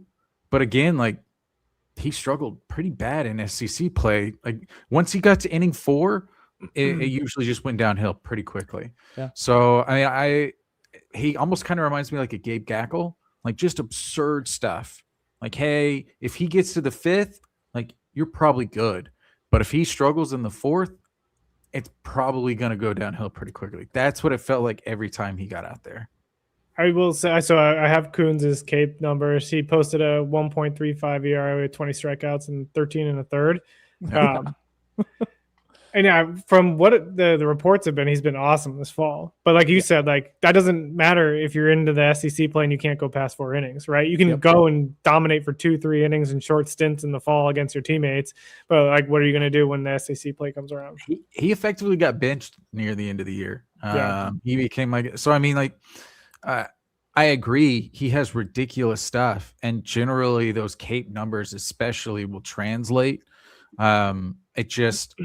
Again, Tennessee has had that upper end ace, not just like, this guy's really good. Like, hey, this guy's a top 5 pitcher in college baseball. Good. It feels like they've had that every year for the past like 5 to 7 years. So, they're replacing probably the best left-handed bat in college baseball last year in Fisher. Like, you're bringing in Henry Ford, which I think he'll be a first-round pick coming out of Virginia. And everyone's been going crazy about Blaine Brown. Landon Mack was he the Big Ten pitcher of the year? No, he was Big Ten freshman of the year. I can't remember what it was. He was 2 years ago. Yeah. Was he a freshman? I thought he was a freshman last year. Am I going crazy? I may be going crazy. Sorry. So ultimately, like, I like their team, but I also, that's why for me, I don't know what their band is. Like, I could see them being ridiculous. I could also see them being kind of like what they were last year, where a lot of people were arguing, should this team really be hosting? Yeah, and here's the thing. Evan Blanco has been an ace at Virginia when they were good. So if he turns it around and he's good again, watch out, because they got maybe 3 guys that could be Friday night starters, or you could call them all Saturday guys if you wanted to go down that route and say you got 3 Saturday guys. And sometimes that's good enough too. Yeah, I mean, and everyone loved the Brady Federick pick out of the portal. I again, really good bullpen arm. Trying to remember the portal pitcher they got 2 years ago out of Wichita State, who stayed for a couple of years through 100. I don't know why his name's escaping me. Very similar in type of, mid-major, really good relief pitcher portal pickup that really helps out, like, solidify the back end of their bullpen. So again. Tons of bullets. It's just like, are they going to be able to hit the target? Freshmen and transfers, and then 4 guys stayed. So it's going to be interesting to see where we're at here. We're going to go back through here. 25 through 11 is really fast. 25 Southern Miss, 24 Oregon, 23 Kentucky, 22 Miami, 21 Virginia, 20 Texas A&M, 19 Alabama, 18 Clemson, 17 NC State, 16 Florida, 15 Coastal Carolina, 14 Louisville, 13 North Carolina, 12 Auburn, 11 Tennessee, and we're going to jump into number 10 here. Jason, I'm going to let you go with this one here. Number 10, Arkansas, 15-15, lost in Omaha, tied for 3rd. Listen, there was some really good highs, and then there was some really bad lows for this team, and they're going to have to return. They returned some, but they lost a lot. I feel like you just summarized every single team Arkansas's had since about 2018. Really high highs, really low lows, lost a lot, get some more. They lose an absurd amount. Clearly, they lose Fahiva Aloy, Golden Spikes winner, Davalin, who I talked about, Fisher being the best left-handed bat, and basically he may have been the second best left-handed bat. Iredale he and LeBron were going toe for toe in the non-con. He really fell off in the SEC. They lost so much. So much. And I don't know if they got a ton back in the portal. I think they did well in the portal. I don't know if they got Pompey. I think is going to be a really good pickup from them from Texas Tech. His freshman year, everyone thought that he was going to be LeBron right now, and then he got injured last year. He didn't really play much, and so he didn't meet expectations. Very almost kind of similar to Wiggins out of Indiana, who's going to NC State. So it kind of depends, like, does he live up to his freshman expectations? If he does, and he reaches that ceiling of a first-round draft pick, then wow, that really solidifies it. What does Nolan Souza look like? Souza got hurt, and I think it was the Georgia series last year. He had the rotator cuff tear that everyone hates. That's really hard to come back from. What does he look like? Brumbaugh, the freshman, they're really excited about him. I think I saw one outlet made him preseason SEC freshman of the year. That feels a little crazy. I don't know if he'll be that, but I think he'll be good. I don't know where Kojal's going to play. I think it's going to be second because you've got, Robinette at first base, and I think he played well enough during the end of the year to really solidify that. So I think you've got enough bodies, and I think they've got enough players that they should be ranked approximately where they're at. Helfrich is going to be really good. Clearly, everyone's excited about Gacko. McIlvain coming from Vanderbilt. What does he look like? And he struggled finding the zone at Vanderbilt, but again, just absurd high-end deets.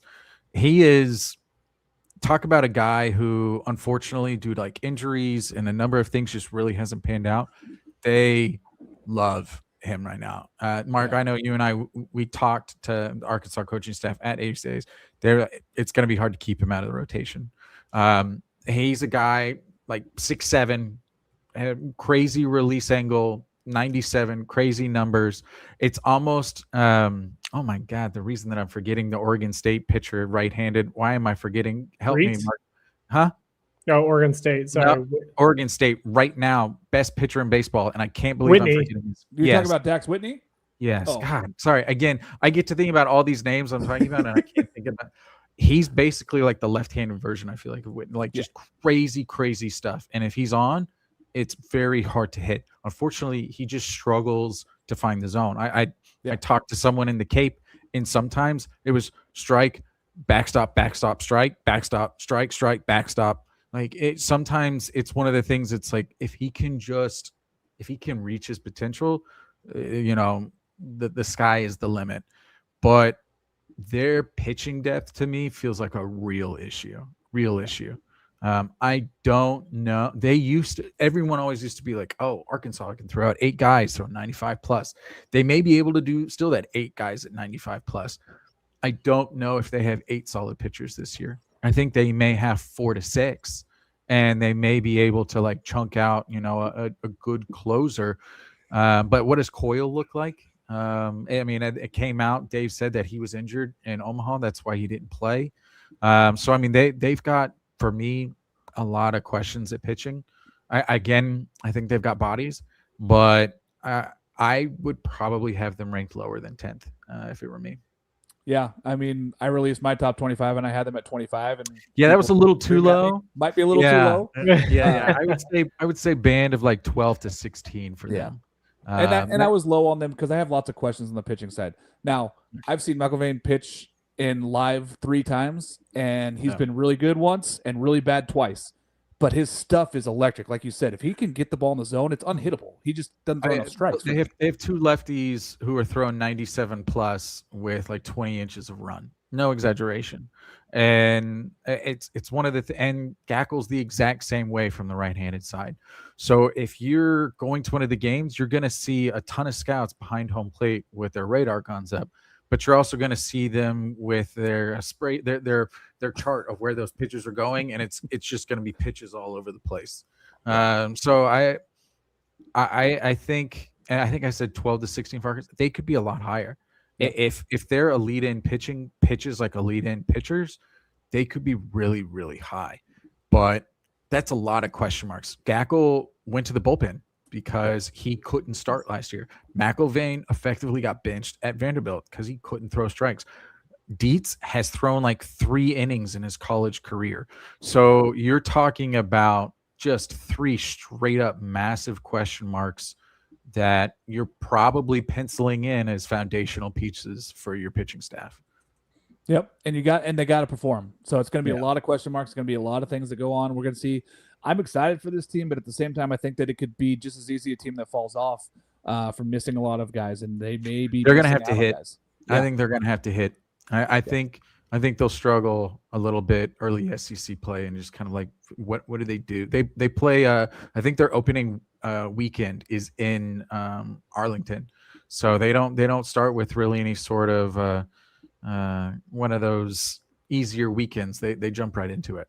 Yeah. Yep. And that's why I told people, I'm like, they could be a team that I could see drop out of the top 25 at some point and get hot later because I think that they have the talent, but their schedule is tough. And people kept telling me their schedule's not tough. It's a hard schedule. It's their SEC schedule is probably the easiest SEC schedule they've had in years. Honestly, I think that's their saving grace a little bit. Yeah. Is they may have the easiest SEC conference schedule. Once they get the conference. Yeah. Yeah. So they I think they missed Tennessee, LSU. And I think they play at Georgia, if I remember correctly. And then everything, it's one of the easier SEC schedules. So, they almost kind of a little bit similar to Kentucky. Like if they can really come out of the gate strong, who knows? They could really have a great record. But I could also see this could be like a 2022 Arkansas that gets to a regional as like a 3 seed. People are like, oh, they don't really feel like a 3 number overall seed, and then TCU blasts them in the Fayetteville regional, something like that. Yeah, that was a rough one because there were a lot of people that are very high on that team and a lot of people that are questioning that team, and then TCU really took it to them. We're going to move on to number 9, Oregon State, 48-16-1, lost in Omaha, tied for 5th there. Coach Canham had a really good team, a lot of experienced guys, a lot of guys that were really high. Some of those guys went in the draft. Some of those guys left in the portal to go other places, but a lot of them went in the draft. They return the best weekend rotation, and I've said this out loud many times, and I've screamed it from the hilltops. I think they have the best pitching staff in the country. It's right there with the UNCs and some of these other teams that we're going to talk about. They're really, really good. But when you go Dax Whitney on Friday, Ethan Kleinschmidt on Saturdays, and then Eric Segura on Sundays, that's 3 guys that are going to be in the top 100. Segura and Kleinschmidt going this year. Dax Whitney maybe 1-1 of the next class. That's a really good thing to start with. Now, the question marks for Oregon State is going to be on the offensive side. They have a lot of question marks. And, they return A.J. Singer, but he's a Gold Glove second baseman. He's an okay hitter, right? He's a good hitter. He did good. He hit 300. He hit a couple home runs. He did the things that you want to do from a guy that would be maybe a top-end 1-2 hitter, 6, 7, 8 hitter. But he's not necessarily a 4 hitter like he hit for them last year because they had so much talent around him. And then you're just looking around going, okay, Easton Talt's probably going to lead off for his team, does a lot of right things. He hits, he had 8 home runs for them last year, hit just under 300. He can bunt, he can get some speed. But again, not a guy that kind of wows you. He's a really talented guy, really good outfielder, but not necessarily a guy that's going to just jump off the page and say he's going to do all these things. And then you got, Jacob Craig at first, could hit 20 home runs. But he also, the average in the swing and miss is tough for Jacob Craig. And I love Jacob Craig. I think he's a tremendous first baseman, a super athlete, great kid, works hard. But at the same time, the swing and miss numbers were rough. Now, he hit a ball in Omaha that was up on the concourse, 450 plus feet. And I mean, it was absolutely one of the hardest hit balls of the entire week. But at the same time, he had a game where he had 3 strikeouts and he didn't touch the ball. So it's really hard when you're replacing a lot of guys. They have so many guys coming in. I think one of the bigger ones that we're going to be keeping an eye on is Josh Natai, Jimmy Natai's little brother, who transferred up in the middle of January and made it to campus for Oregon State. So he comes from Australia, and he just showed up and he's ready to go. I don't know how much he's going to play, but he's on campus now. He's there. They brought in a lot of guys. They're going to be filling in some holes. I'm excited for this team. It's going to be interesting to see, though. They didn't really go out in the transfer portal and get a lot of guys. They got Nyan Hayes, though, who's going to come play some center field from Grambling State. Eli Grease-Smith, same thing, going to play a little center field for them. Brian Glasgow, junior college kid. And they just didn't really necessarily have to go get a lot in the portal, so it'll be interesting to see what this Oregon State roster does. Do you think Galloway's going to play? Because he was so good at USC. I know we talked a little bit about him. Yeah. He got beat out by Bear Harrison at Texas A&M, but I feel like he could be one of those like kind of bounce back guys. I don't know why. That feels like it pretty high. I could see that. Yeah, it's going to be interesting because they got catchers and Bryce, and they got Vanderbrink. They got 2 catchers already, and so Galloway's kind of in there at that 3rd spot, and they've kind of been all starting, and they've all been sitting the bench in the fall. Galloway is probably the best and most polished defensive catcher coming in there. Hitting wise, though, has been the big struggle. Nobody kind he's of a slapper. It's an oddity. He's not a power hitting catcher. He was that same way at US, and I think that's really where Bear Harrison kind of took it from him. Was A&M needed some hitting, they didn't bring in a lot from the portal, that's for sure. Yeah, they didn't go get a lot of the portal. They like their freshman class. They have, Mason Pike made it to campus. Ethan Porter. They got some guys that are going to be able to hit the ball. It's going to be interesting, though. I think it's going to be a lot of different lineups, and they might be back to the 06, 07 Oregon States where it's pitching, defense, get you a couple runs, and get in there. It might be a little bit like the Coastal team this year where that pitching and defense is going to be key for them. What does the schedule look like as the last year as an independent? Is it lined up very similarly to last year? Whoever sets their scheduling, give that person a raise. It's Mitch. It's Coach Canham does all their scheduling for them. Yeah. He's the one that makes all the calls. He's the one that sets it all. He does a tremendous job for them.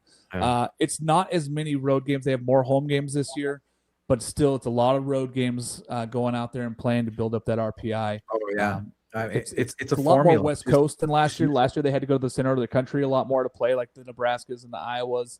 They are at home a little bit more. They get Hawaii at home this year, so not making that trip out to Hawaii also. So it'll be interesting to see here in the last year of the independent what they kind of do. We saw last year, though, the committee rewarded them and said, you guys went on the road. We're going to give you the RPI. We're going to give you an 8 seed. I don't see that same production this year. I think that the strength of schedule is a little bit lower. Right now, the last pair ratings I saw, they were at like 41 as strength of schedule, and that's with all the road games. So you just can't ever tell strength of schedule at this point. Until teams play. Because honestly, additionally, because you have to factor in their RPI, even if it's hey, how difficult is this team? Like a UC Irvine or someone that maybe is in that 20 to 30, but for an RPI is in the 15s. And so if you play there, it looks like an elite weekend game. Yeah. So it's one of the things where Oregon State, their strength of schedule always was much stronger than what it looked like on paper. Yeah, and they're at UC Irvine this year, so that's a good example because they're playing down there, and they're going to see some really good pitching. Number 8, Florida State, 42-16, lost in the Corvallis Super Regional. It's funny because those teams were ranked the other way during that season. They were 9-8, the other direction. Now we got them 8-9. Good little flip flop here. Coach Link Jarrett has some absolute dudes coming back. I screamed that this might be the best lineup. It's them and Georgia Tech are right there for the best offensive lineup in UCLA. This lineup that is coming to Florida State this year is just insane, Jared. Yeah, I mean, I want to go back to the lineup, but I want to start with the pitching staff because I don't think the pitching gets enough credit. They bring in Trey Beard. That's the first guy I want to talk about from Florida Atlantic. This is a funky lefty. Lives kind of and breathes off the deception, so how that will play in the ACC, kind of a question mark because he does lose his command from time to time. But, man, it's a really funky release point. Coming in from a 6'2" angle. I just really, really like this high release, a ton of carry on the fastball. I think he's going to be a rotation candidate. He put up some absurd numbers last year at Florida Atlantic. So you bring in a guy like that. You return Wes Mendez, who at times looked super unhittable, other times struggled quite a bit. But, I mean, you bring in a guy who's got some veteran leadership. He's got experience in the ACC. He can hopefully take that next step and develop some more consistency on the mound. And then you get a guy like Bryson Moore out of Virginia. So this is a guy I've seen pitch a couple times, got hurt last year, but he was a highly touted prep prospect that made his way to campus at Virginia. I believe he was going to be pretty high on our draft boards until he got hurt, and now he goes to Florida State. And if he's healthy, man, they got a pretty good 3-man rotation right there. And then they also get a guy from your area, Cole Stokes out of Oregon. This guy that's 98 to 100 miles an hour on his fastball. Command issues, walks a lot of guys, but it's absolute electric stuff. And so you bring in an arm like that. So I don't think enough's talked about what Florida State has done on the pitching side. We all kind of look to that lineup and how much they're going to mash, but they've done a ton on the pitching side. And they also got Gabe Nard. That's another guy I forgot about out of Duke. Gabe Nard, who goes into the bullpen for them. And then on the offense, man, Miles Bailey, this guy hits 700-foot home runs. I think Tyler caught him a couple times 118 exit velo or something, like 465 feet at one point. Strikes out quite a bit, but man, like he still put up insane numbers as a freshman, even with those strikeout issues. So brings a lot on offense. I think you mentioned Hunter Carnes, Eli Putnam, Cal Fisher. Like they are just absolutely loaded. Yeah, I don't know, Jason, you want to dive into any of the transfers here, but for Florida State, let me check. Frankly, Braden Dowd from USC was a big ad for them in the portal, I think. I mean, you talked about a couple of the big ones like Trey Beard, and you talked about Gabe Nard. Brody Purcell, that was a big one that a lot of people were trying to jump on kind of about like 3/4 of the way through the portal. That was another really big pickup for them from a pitching perspective. One player that I'm interested to see, and apologies, I have Arkansas bias. It is what it is. Gabe Frazier. So he was a guy that last fall everyone said looked like the most athletic player for Arkansas. And we already talked about how good their offense was. Now, he played quite a bit, but towards the end of the year, he kind of found himself out of the rotation, out of the everyday lineup, and he went over to Florida State. I don't know if he'll play, but I do know, I mean, he could be like a Mason Neville, where, you know, you played a little bit, and you struggled, like you did some ththings, and then you transfer out and you become a freak. So I could really see him making some noise. Now, I don't know what I haven't heard much coming out of them from a fall perspective. So it's hard for me to say like, hey, like look out for this guy. But I mean, they brought in some really good pitching with Stokes and Purcell and Beard and Nard. So I mean, they had one of the best pitching portal classes there were. Yeah. And that's the thing. Link Jarrett goes, hey, we got the offense. We got to find pitching. He went out and found it in the portal. I mean, that's just the way of the world, right? You're going to build it with freshmen and portal guys if you have to. When you lose guys in the draft, you lose Jamie Arnold, you're like, yep, we're going to go build this thing back up. So depth. Because Arnold, I mean, he never threw like more than like 90 pitches or something. They really had him on a numbers restriction. So it's if you don't have what we talked about with Arkansas, if you don't have that's like 6 through 8,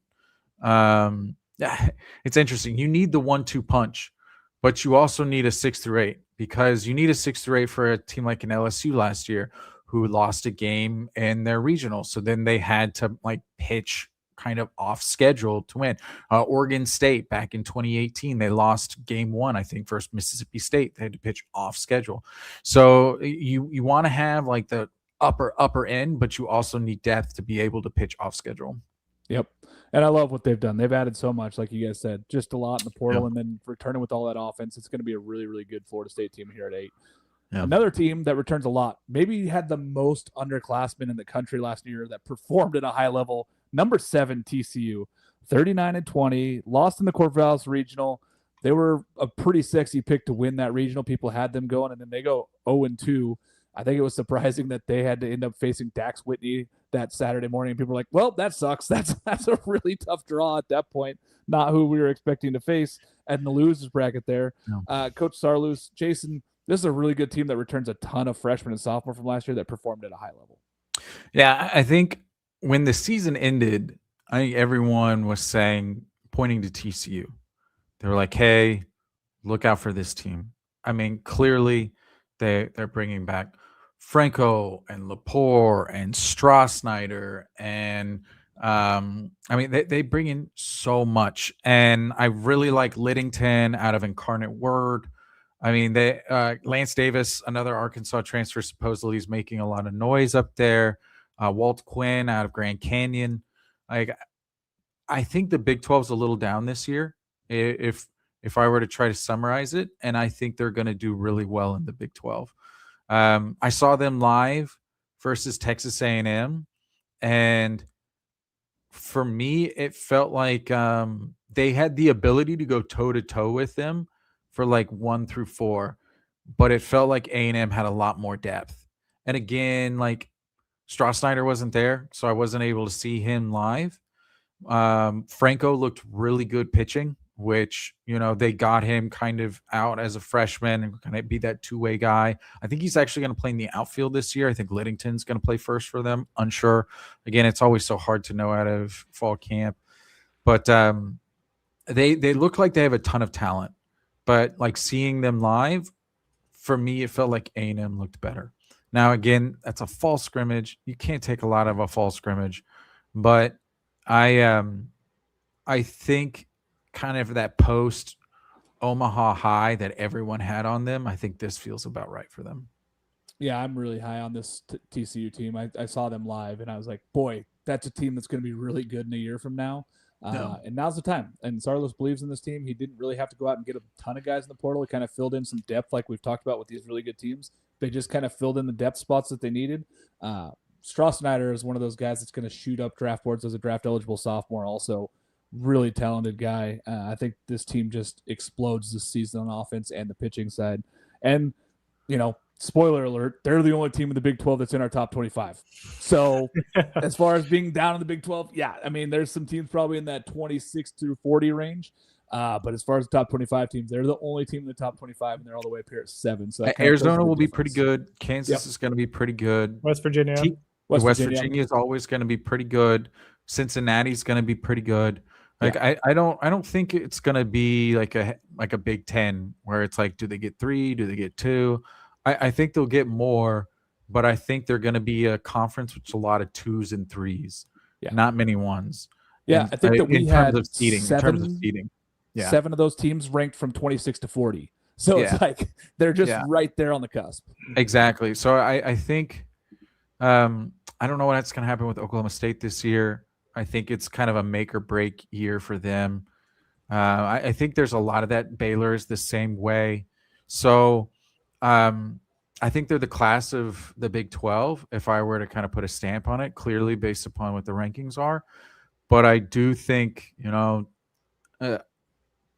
if I would have said going back in July, I'd been like, give me TCU top 3.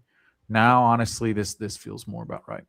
Yeah. Yep. And I had them in my Omaha 8 way too early in July when I wrote it. So they'll be similar to UCLA. Now, UCLA has more talent, but I think they're going to have a freakish record to where I could see them being, a 5 through 8 seed because the NCAA finally wants to throw them a freaking bone. They have been screwed the past like 3 or 4 years in seeding. I mean, Sarlos basically said, I don't know who we did this to, but the NCAA has not been kind to them. Let's talk about a team that also feels like they got snubbed last year, winning the ACC, doesn't get a host. They were not happy. They had to go to Oxford, which is one of the reasons why in this year they're going to be seeding 1s and 2s for the tournament this year because that didn't feel right to me to win the ACC and then have to go play at Oxford. Like that was bad. That was bad. That was just because they're close. We kind of forgot about them. Georgia Tech at 6, 41-19. They lost in that Oxford regional. Yeah, it was Ole Miss, but the other side of that coin was that there was a Murray State team that was on fire and wasn't really going to get beat. So that was a bad draw for them. They get Coach Ramsey. It's going to be his first year here taking over. Jared, talk about this team and another one of these just insane lineups. Yeah, I mean, it's like people are like, oh, they have a superstar in Drew Burress. They have a lot more than just Drew Burress, which is insane to think of. They got potentially one of the best catchers in college baseball. I say potentially one of the best. He is one of the best catchers in college baseball, but potentially the best catcher in college baseball in Von Lackey. They got Alex Hernandez. They got Ken Schmidt. They brought Jaron Winkler in the portal, Ryan Zuckerman from the portal. The list goes on in terms of talent that is on this Georgia Tech roster in the lineup.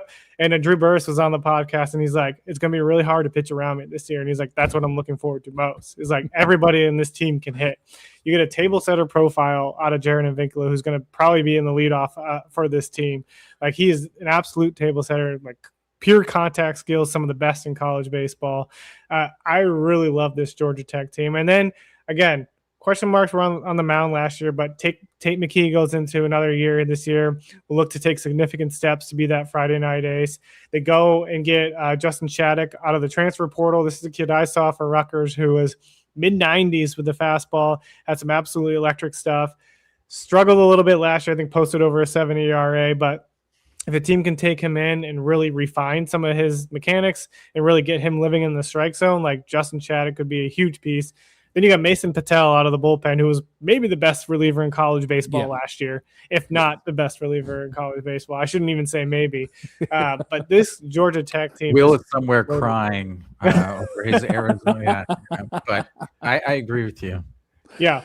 No, I mean, this team is just a ton of fun. I'm probably missing a bunch of guys because I had to look at their roster just to remember all the key names that they have because they have so much talent on this team.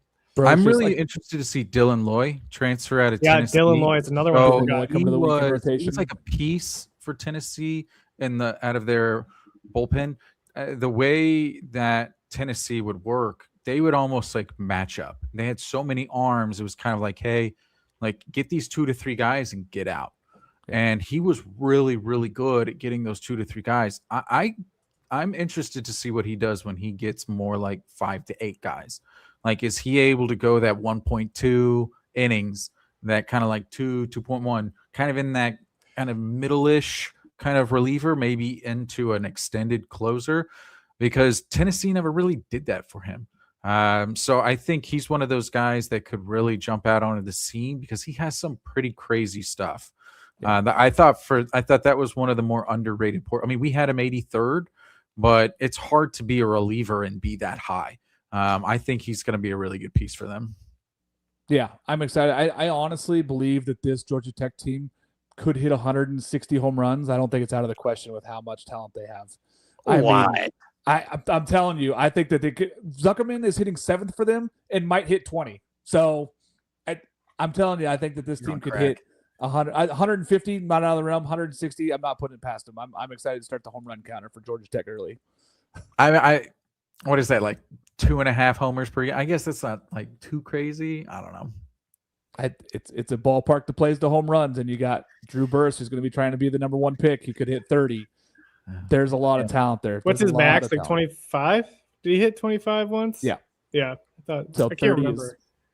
And I think Zuckerman hit 18 at Pitt. So yeah, he got a lot. I think he is not really a big time power bat, but I mean he's a second base or middle infielder, so I mean you can kind of live with that. But yeah, that's a lot. That's a lot of home runs. I'm excited for it. Number 6, we had Georgia Tech. Number 5, Texas Longhorns, 44-14. They lost in the Austin Regional last year. Kind of threw everybody off. Everybody's kind of was thrown by thinking that, okay, this is a Texas team that looks to be poised for an Omaha run. They got arms. They have enough offense.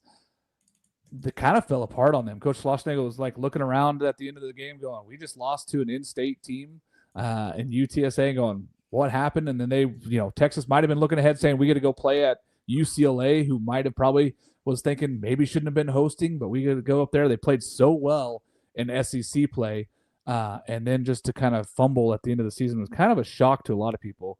Now, they get Ethan Mendoza back, Casey Borba, Jonah Williams. They add in Carson Tenney, Aiden Robbins, Ashton Lawson, Timo Becerra. They've added talent. They've gotten a little bit. The pitching side is what's going to set them apart, though. Ruger Riojas, Dylan Volantis, Max Grubbs, Jason Flores, Thomas Burns, Hudson Hamilton, Cal Higgins coming in from Western Kentucky. They loaded up on the arm barn, and they said, we're going to go out there and we're going to outpitch everybody in the SEC. That's our goal, is to go out there and outpitch everybody. We may not outhit them. We're going to outpitch them. But again, the 2 big things for them was getting Carson Tenney and Aiden Robbins in. Those are 2 offensive weapons that they had to have that I think are going to be up there for potential being SEC first-teamers this season going into it. Jason, I know we talked a lot about this transfer class, and it started with those 2 guys. Yeah, I'm not as high on this Texas team as 5th. I think they're going to be really good. But I saw them, again, it's fall, whatever. But they played, I think, a 12-inning game versus Lamar, and Lamar put it on them. And not only that, but it was a pitcher every inning kind of fall scrimmage. So you were in the 11th inning, so you're on Lamar's 11th pitcher, and they still just weren't putting many barrels on the bat. I think they scored 2 or 3 runs. And that wasn't a game where your best hitters weren't hitting. There were. I mean, I really like Carson Tenney. He looked really good. I mean, he struggled a little bit in that. Aiden Robbins looked absolutely legit. Barreled everything. Just felt like a very smooth professional hitter. I don't know if that it's almost like a guy who can go up there, look at the field and say, okay, I'm going to hit this ball right over the first baseman's head on a rope, put it in the corner and get a double. I think he had like 5 or 6 hits in that Lamar game. So it was very, very impressive. They had some really strong arms, but Hayden LaFew was a guy who was really excited for them out of Wake Forest. He struggled. I think he walked the bases loaded, if I remember correctly. It was not a good scrimmage for him. Yeah. So I don't really know what I feel about Texas. I feel like I would have said the exact same thing last year. I remember an outlet had them like 7th or something preseason last year, and everyone was like, this makes no sense. And then they ended up being very, very good. Like for me, that's kind of what it feels like for Texas this year. I don't know if I would have them this high, but I could very easily see them being this good. Does that make sense? Yeah, it's an easy sell to say that they could be this high, or they could be a team that falls out of the top 25 because you don't know what you're going to get from those guys that are returning. But I really like the arms. And I just don't think that they have. I mean, obviously, you've got Carson Tenney, but and I'm sure Robbins is going to be a top 3-round pick kind of guy. I don't know what's going to go with their outfield. Ashton Larson was kind of playing, kind of not. Trying to remember who was the football player that played left field for them as well. I don't know why I'm struggling with names. Elite athlete. Who are we talking about here? The left fielder for Texas. Why am I forgetting his name? Plays football as well. Jonah Williams. Jonah Williams. Yeah. So he wasn't there for the fall game for me either, clearly, because he was playing football. So I think they've got questions in the outfield. I think they've got questions at the top of the rotation. And for me, those are big questions for a team that's in the top 5. Yeah, I just think that with the arms they have, they're going to figure out a way to get out. Valantis is incredible. Yeah. And Grubbs was really good. Riojas had his moments where he was really good last season. And so was Jason. Oh, yeah, Flores, he was very, very good at the beginning, but it seems like teams figured him out towards the tail end. And how much does Valantis pitch? Is he going to be just a back-end guy? Are they going to try to bring him in to start? Like, what are they going to do with him? Yeah. He also pitched a lot last year. I know they basically wanted to, like, rest his arm here in the fall. So, what is it going to look like? He's elite. He's elite. He was arguably the best left-handed pitcher from like a metrics perspective of like advanced hitting. So I when it comes to like per at bat, clearly you got like Doyle at Tennessee. I know Tennessee fans are like, what? But if he were to just look like, hey, one hitter, one pitcher, he was generally one of the best guys. So I mean, they have a lot of pieces. I just and I'm sure I'm biased because I saw him live and it was a stinker. But for me, this feels a little high. I'm big on a guy like Thomas Burns also, who was an Arizona State transfer as a freshman. He didn't really do great last year for them. He was one of the arms. He throws, 98 miles an hour, and he's a big right-handed kid. He's eventually that's going to play, and he's got good stuff. I've seen him as a freshman at Arizona State. Yeah. So I was talking to the Texas coaches or the Lamar coaches, and I said, you guys look like you belonged except for one inning. And it was him. I mean, they just couldn't catch up to it at all. He was dominant. And he could be dominant. He had a good freshman year at Arizona State. Like I said, last year, not so much, but I think that another year here at Texas, he's going to be there. Let's move on to number 4, Georgia, 43-17, lost in the Athens Regional. Coach Johnson is the opposite of some of these teams that got nobody. They went and got a lot of people. They replaced an entire weekend rotation. They're like, let's just go get every arm that's available in the portal. Maybe we'll make 2 teams. We'll make a varsity and a JV team, Jason. I've been following recruiting for, what feels like 3 decades now, which is pretty wild.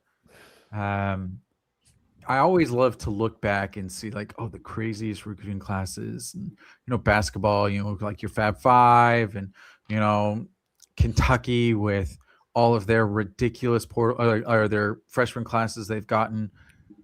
This portal class for Georgia is up there. I mean, we rank the top 250 And let me actually bring this up because I want to like say it exactly. Get it exactly with what they had 15 of the top 250. The next highest was 10. So I mean, it was absolutely 15. Like, think about that. Like, that's an entire, like, who you anticipate to play. You've got 1 through 9, and then you have like 6 pitchers. So they effectively, as you said, they brought in a full team of elite players who played at their schools the previous year or expected to play this year.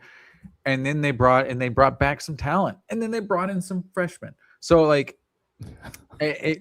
I don't know what to think of this Georgia team. I think they could be absolutely ridiculous. They brought in Stanford's starting rotation effectively in Bolsco and Scott, but they also weren't very good at Stanford. So, Wes, is he gonna? It's ironically what he's struggled the most with at Georgia. They've had bats. He's been there. They've had bats. Their pitching staff has not really been good. I mean, that Georgia regional last year, it was ridiculous. Every single game was in the double digits. It felt like. I really like this team a lot. Jordy Oriark from New Mexico, he's going to be perfect for that field. Everyone gives Tennessee shit for their bounce house. Georgia's right field is ridiculous. It is just as tiny. So any lefty there is going to go crazy. That's why they love righties who can kind of hit that oppo, because it's like 305 to right, and it's like 350 to right center. So it is a tiny, tiny right field. Now left field, it's like 360 down the line, something crazy. But the right field it's short. So I think he's going to do phenomenal there. I think his swing just fits perfectly. Bryce Callaway, another guy I really, really like with that field. They had probably the best two-way guy in the portal, and Kenny Ishikawa out of Seattle. It's ridiculous what they did at the portal. But what does that become? I would have them with an absurdly high ceiling. I have no idea what their floor is, frankly, because it's really hard to know what some of those guys are going to do when they come over. But their ceiling is number one, in my opinion. If Volchko can pitch like his metrics look like he should pitch, he's a freak. But his strikeout percentage has always been pretty low for a guy with his kind of numbers. Now, everything that I've heard is he's pitching like they anticipated him to. But again, like, does he become what he looks like he is on paper? If he does, I think they're a Tennessee type team this year, where they've got like one of the top like pitchers in the country and then just a ton of mashers. Like, this feels to me like kind of that 2021 ish Tennessee team, 21-22, where they won like 60 games because it was just like they no one could stop their offense. Yeah, they had elite pitching, but their offense was just ridiculous. I don't know, man. I'm super high on this Georgia team, but I could also see myself looking back and being like, well, maybe the portal isn't the way to go, but we'll see. This feels like it's going to be a test because Wes Johnson they're like my got his rotation. Yeah, them and Lamar. Lamar had like 23, 24 portal players coming in. So, I mean, you have that, and then you have UCLA, which we'll get to in a bit. So I don't want to jump Yeah, UCLA still to come. George, anything you want to add, Jared? Because this team is just like, I mean, it's going to be really good. I don't know really what to add on to what. I mean, he nailed it, Jason. But like, they also got in an insane freshman class too. Yeah, like they brought in a really, really good freshman recruiting class. Ty Phelps is an outfielder. Is it Ty Phelps? I can't remember. It's Ty. I can't remember his last name. Trey Phelps, isn't he the center fielder? No. Trey Phelps is the senior. Returning. He's like the returner. But Ty Peoples, sorry. They brought in Ty Peoples, the freshman outfielder. Like, that kid was a top draft prospect for last year's draft. So, like, they're bringing in freshmen along with this portal class. Like, where are those freshmen going to play? Like, to Jason's point, like, where are these guys going to play? And I think we talked a little bit about this last year when we were trying to rank LSU at the beginning of the year. Like, Jay Johnson's always a guy who figures it out, but it's like they have almost so much talent. Like, you only have so many games to figure out who's playing where, right? It's silly. Like, I honestly have no idea. I I think a guy like Ishikawa, he's probably just going to be pitcher only. But I mean, they brought in Dylan Vigu. Apologies, I'm so bad at pronunciations. I mean, probably one of the top 3 pitchers in the Big Ten last year. I mean, and we didn't even mention him as one of the portal bring up. So it's I don't know their ceiling, but I think it's number 1. If I were to try to put a number on it, I think they could be a crazy band of 1 to 18. I don't see them being bad because they truly have so much talent, but I could see them being elite because they have so much depth.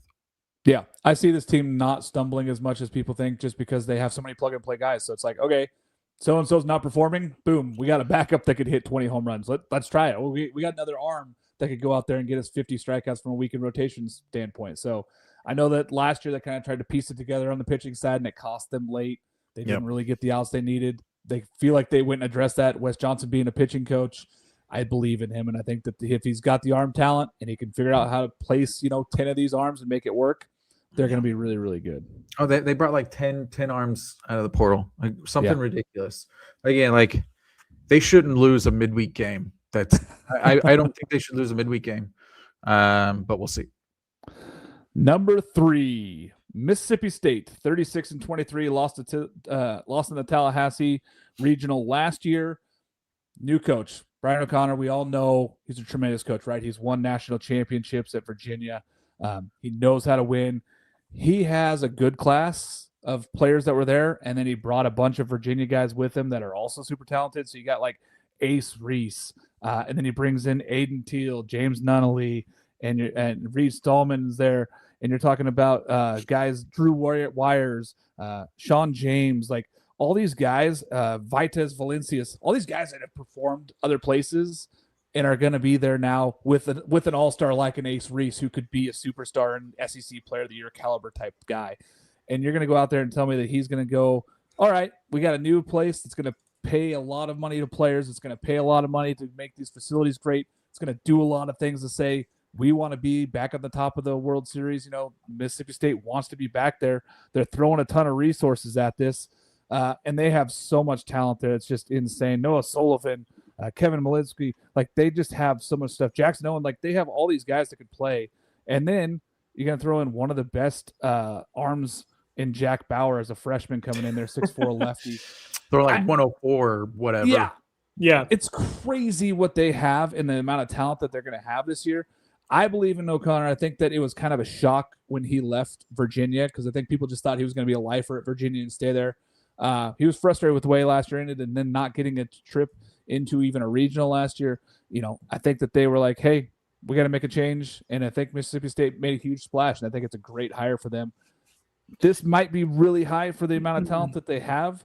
But I'm really I don't think so. State. I think it's really good. I really like Mississippi State. And it was hard for me to not be like, boy, are they right there at 1, with some of these teams? But obviously we have 2 teams ahead of them. I am a big fan of this Mississippi State team. Jared, I know that we've talked about it. How do you rank them anywhere but in the top 5? Yeah, I mean, everybody will look at the last year's record, right? But this is a completely different regime. It's a completely different coach, completely different roster. Like you mentioned, Jack Bauer as a freshman too, but they also bring in JoJo Parker's brother, who JoJo Parker went 8th overall, I think, in the draft to the Blue Jays this year. Jacob Parker's his brother. I saw him at the high school home run derby at the Futures game, and I believe he won that high school home run derby.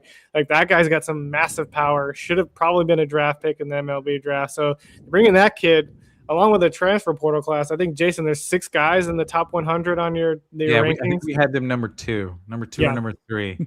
It was them, Tennessee, and Georgia. They were basically head and shoulders above everybody else. And I don't think enough people talk about Tyler Pitzer out of South Carolina that's transferring in. He was Cape Cod League Pitcher of the Year or Pitcher of the Summer this year. Posted insane video game type numbers in the Cape. Comes over from South Carolina. It looks like he's going to absolutely dominate for this team. And I just you talk about all the Virginia guys that he brought over all day, but man, it's just a lot of fun of what this roster has. Yeah. And 6'7" Sweeney from South Carolina also. So it's they went out and they got the best players. We're going to put ourselves back on the map. We want to be back at the top of this. Yeah, So, and then I was gonna say Drew Wires out of Bryant, who hit like 450. I put him. I just talked about him. He was on my list because he's so. I'm like, dude, why, you just so for me, guys. I actually, I don't think we're going to do a top 25 just because after the way basketball preseason top 25 came out, I don't like doing it from an analytics perspective. For me mentally, this is my number one team. I think with what they have coming back in Reese, the best mustache in all of college baseball, and Noah Sullivan. Get ready for this gorgeousness if you have not seen it. It's gotten even better. The portal class that they have coming in, O'Connor is now like kind of been a foundational piece for them, as you talked about, like phenomenal portal class. I remember watching them live last year and being like, how are they not better? Because their freshman pitching was also elite. Like everyone was like, hey, these guys need to get in the rotation. And I mean, I know they had Pico Cone and Lagone, like they're losing those guys, but I think, Valencias is just going to pick it up and he's going to be, that Friday night guy for them if they need it. We talked about Bauer already. Like, I don't see him he'll do something. Don't know where it'll be. He'll do something. I'd be amazed if he's not the SEC freshman of the year. I really would. So for me, they have elite talent at the top. They have elite ability and like ceiling with some of their players. They have great depth. And then they have a coaching staff that I think is hungry because last year Virginia was not good. I mean, we were talking about Virginia in the top 25 and like, oh, they didn't pan out. This was O'Connor and his team. So I'm sure he's coming back hungry. He's like, hey, like I want to succeed this year and live up to the preseason hype. But looking over just kind of that 1 through 16, for me, this is the best team in the country. It's really, really good. And like you said, Ace Reese, so like they had guys there already, and now they added. So I'm excited for this team. Number 2, probably a shock to a lot of people. Number 2, LSU. They go out there and they took care of business. This team was really, really talented. They won the World Series. So, and they have to replace a lot. There has not been a team to win the World Series and return to Omaha the next season. Just saying that. People are like, oh, what about the last time LSU went? Guess what? They didn't make it back to Omaha. It's really hard to win the World Series and get back to Omaha. Now, this team did win 53 games, but they lose their 1-2 punch on the weekend. They lose guys like a Jared Jones. They have a lot of talent coming back. But, Jared, talk about this team and just why we still have them ranked so high. And a lot of it's Jay Johnson. And a lot of it might be my fault for putting them number 1. But I know they lose Anthony Ianson and Kate Anderson. That's a hard 1-2 punch to replace, right? And maybe, Jason, you might disagree with me having them this high, but I still feel like the returning talent that they bring in with like Kason Evans, they got Zach Cowan, Gavin Guidry, right? I believe he's healthy this year. He's going to be healthy. Yeah. And then they go and get some guys in the portal as well from an arm standpoint that I really like. In terms of Cooper Moore, I believe it's Cooper Moore out of Kansas. They also have William Schmidt coming back. Like, this is a kid that was a potential first rounder last year, and like he pitched on a Tuesday because there was nowhere for him to pitch. He's going to be on the weekend now. He's going to be a weekend guy. Like, and then Kason Evans again. This guy's probably going to be your Friday night guy. Like they return a ton of firepower on the mound. They believe, to me, they return a lot on the offensive side too. Like, they got an entire outfield coming back, and Chris Stanfield. They have Derek Hurriel, who's going to move to center field. They got Jake Brown in that lineup as well. And then they go out, and then at shortstop again, they have Stephen Milam, who's going to be potentially like a team captain for this team as well. And they go and get Zach York out of Grand Canyon University. They get Seth Dardar. I'm probably missing a bunch of guys in the portal class. Caraway. But I got Trent Caraway from Oregon State. Like, that guy was a potential top draft pick last year. He had a little bit of a down year. Now comes to LSU looking to rake. Like, I have a hard time leaving this team out of the top 3. I agree with everything you've just said. But for me, it'll be interesting to see what happens with their pitching. What did we say earlier? Hey, like, the offense was good. They weren't great. How did they won with elite top end pitching. Basically, 3 guys carried them those last like 10 games or so. Anderson, Eanson, and Shores. Yeah. And all those guys are gone. I mean, Shores, once you got to the 7th, he was pretty much untouchable those last like 15, 20 games this season. At the beginning, he was walking a lot. And then he started hitting that 102 on the edge. And I was like, okay, game over. Another thing we talked about, teams just emphasizing, I don't care where you play, just play and mash. This feels like LSU this year. I don't know what they're going to do with their infield. We already talked about Milam, phenomenal. But then you've got York and Dardar. You've got Braden Simpson from High Point. I think I said Lehigh earlier. Apologies, it's High Point. High Point. So they've basically got 3 third basemen. And Trent Caraway. And Trent Caraway. Yeah. So Caraway, Dardar, and Simpson. Effectively like 3 third basemen. And I think they're just trying to like figure out where they go. Another thing is I know Curiel was like a freak and fantastic. He tried to play center in the College World Series, and maybe it's because he was a true freshman, maybe because it's a really big field. He didn't look comfortable out there at all. Yeah. I don't know if you all remember, it was first Arkansas. They took out who's their center fielder transfer from Auburn? Forgotten his name. I'm sorry. Stanfield. Yeah, Stanfield. They took out Stanfield because when they brought in Gackle, they didn't want a righty-righty. They brought in a righty-lefty, so they had to put Curiel in center. He didn't look good at all. So like, what does he look like in center? And then if you have like Dardar and right, like then you basically just have like this island of uncertainty, like in right center field. And then like, I don't know what they look like defensively. I think they're going to freaking mash. And then I think they have a super high end potential for their pitching. So they have a very, very high end across the board. One guy we didn't mention, Lachenmeyer from North Dakota State. Yeah. He was a really big portal pickup. But North Dakota State had 2 poor Bison. They had 2 really good guys leave. We already talked about Schaffner went to North Carolina. Lachenmeyer's going to go to LSU. So they did well. I know that was a lefty that Arkansas really, really wanted out of the portal. So I mean, we barely touched on Trent Caraway, who was a freak a couple of years ago. So yeah, Will is agreeing. So I mean, ultimately, like for me, very, very similarly, I could have them as like top 1, but I also think their floor is a lot lower this year. Yeah, I agree with that too. I think William Schmidt was good last year. He was not. There was a reason Kason Evans was the Sunday guy. So can he like take that next step? Is Newt coming back? Jaden Newt? I can't remember. I think he is. Okay, he was another one of those kind of like mid bullpen guys. Is he kind of like Maverick Rizzi too?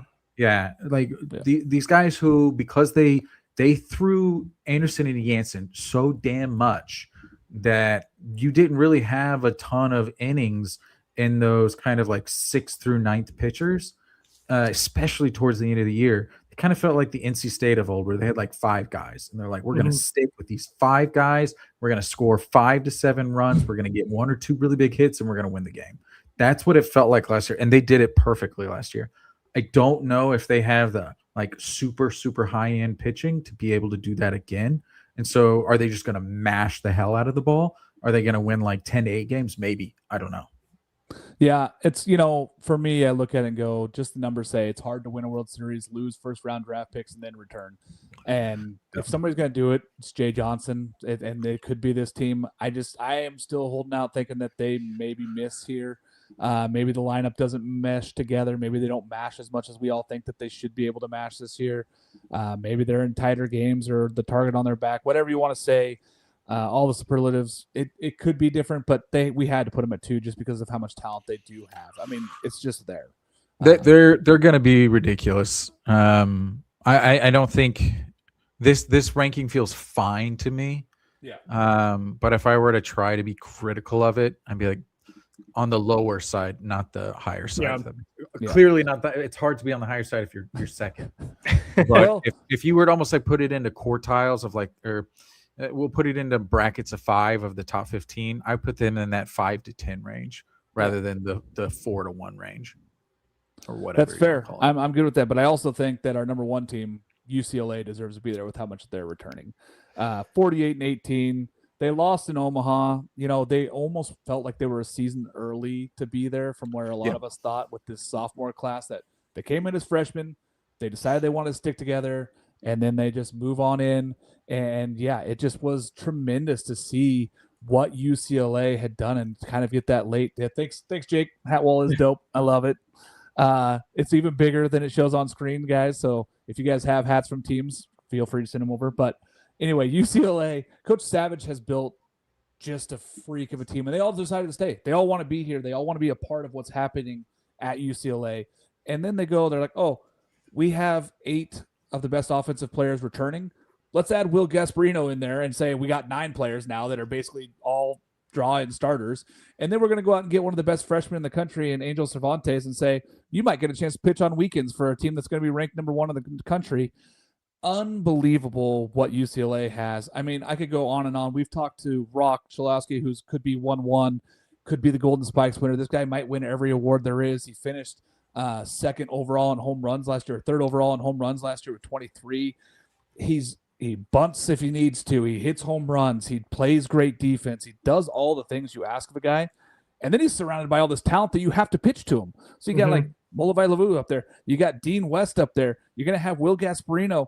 I mean, the list goes on and on for all the amount of talent that is on this roster. And now you're going to add in guys. You didn't really lose anything necessarily on the pitching staff. You didn't really lose anything to the draft. It's just crazy how much talent they have back. 8 starters from the lineup that went to Omaha last year.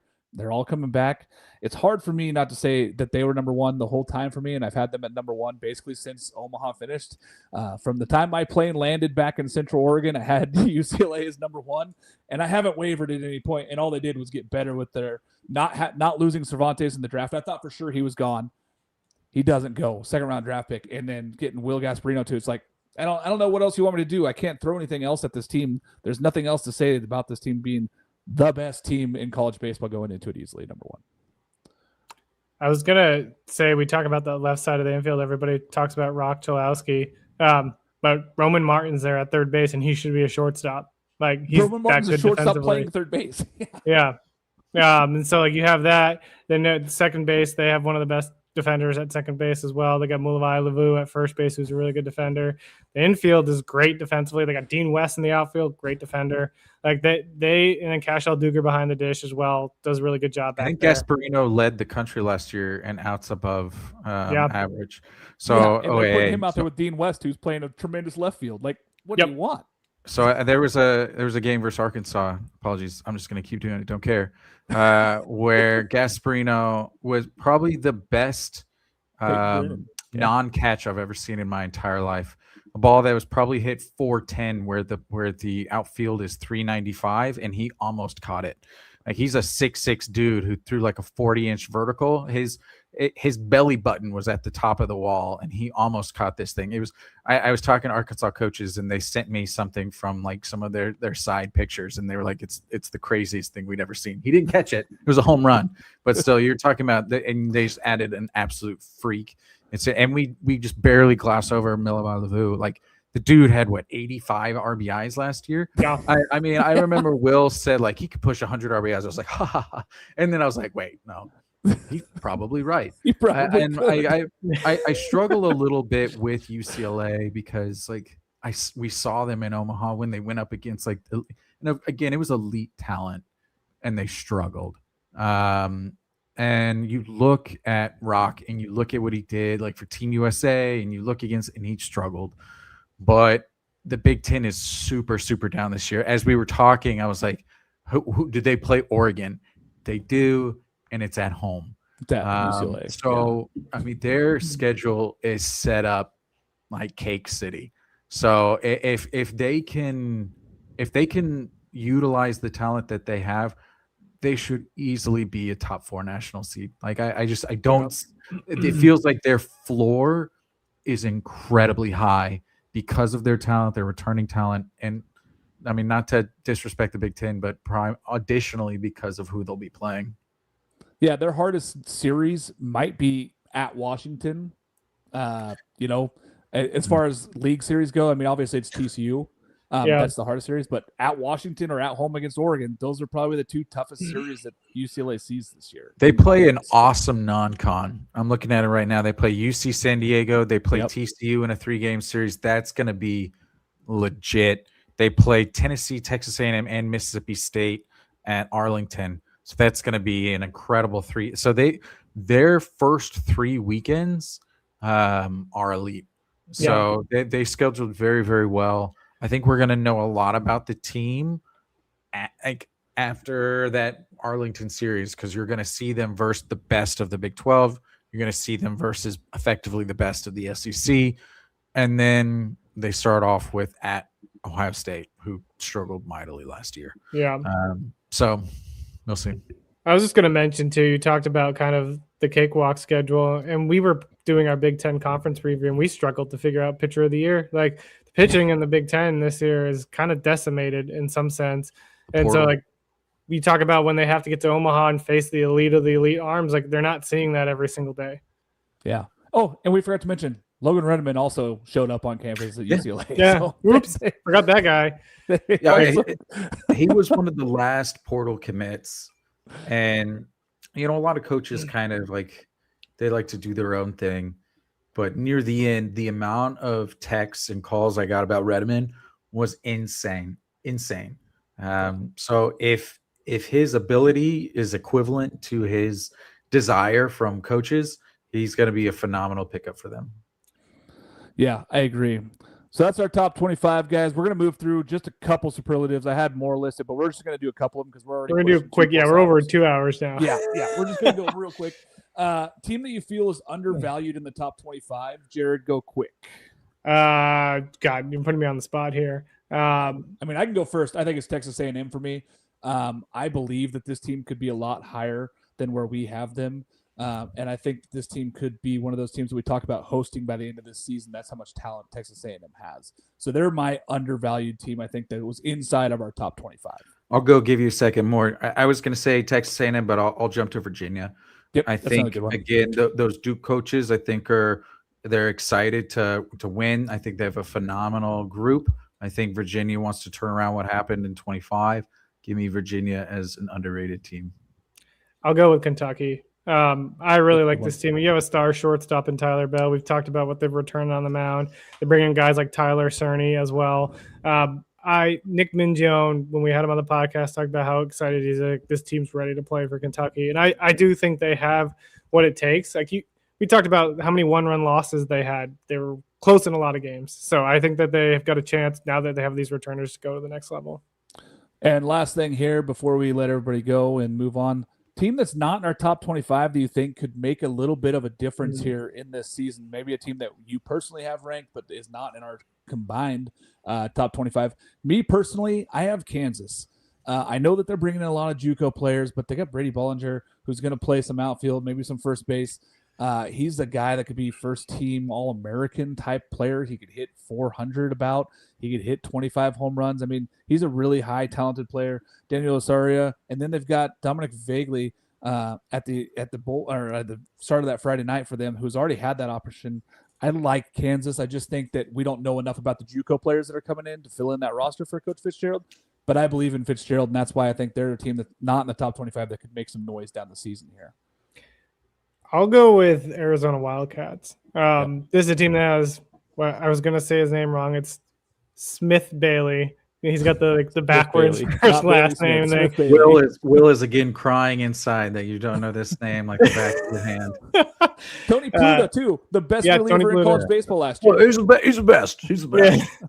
Owen Krimkowski. I do really like this Wildcats team. I mean, I worry a little bit what they lost on offense because they lost Brendan Summerhill, they lost Mason White, and then Summerhill really kind of had his struggles down the stretch, and now you don't have that kind of bat there. But I love what Chip Hale's been building down in Tucson. I think the Wildcats could easily crack their way into the top 25 out of the Big 12.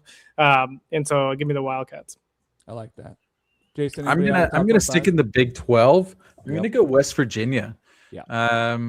I think they looked really good last year. They were in the Clemson regional, if I remember correct. It was them, Kentucky, West Virginia, Clemson.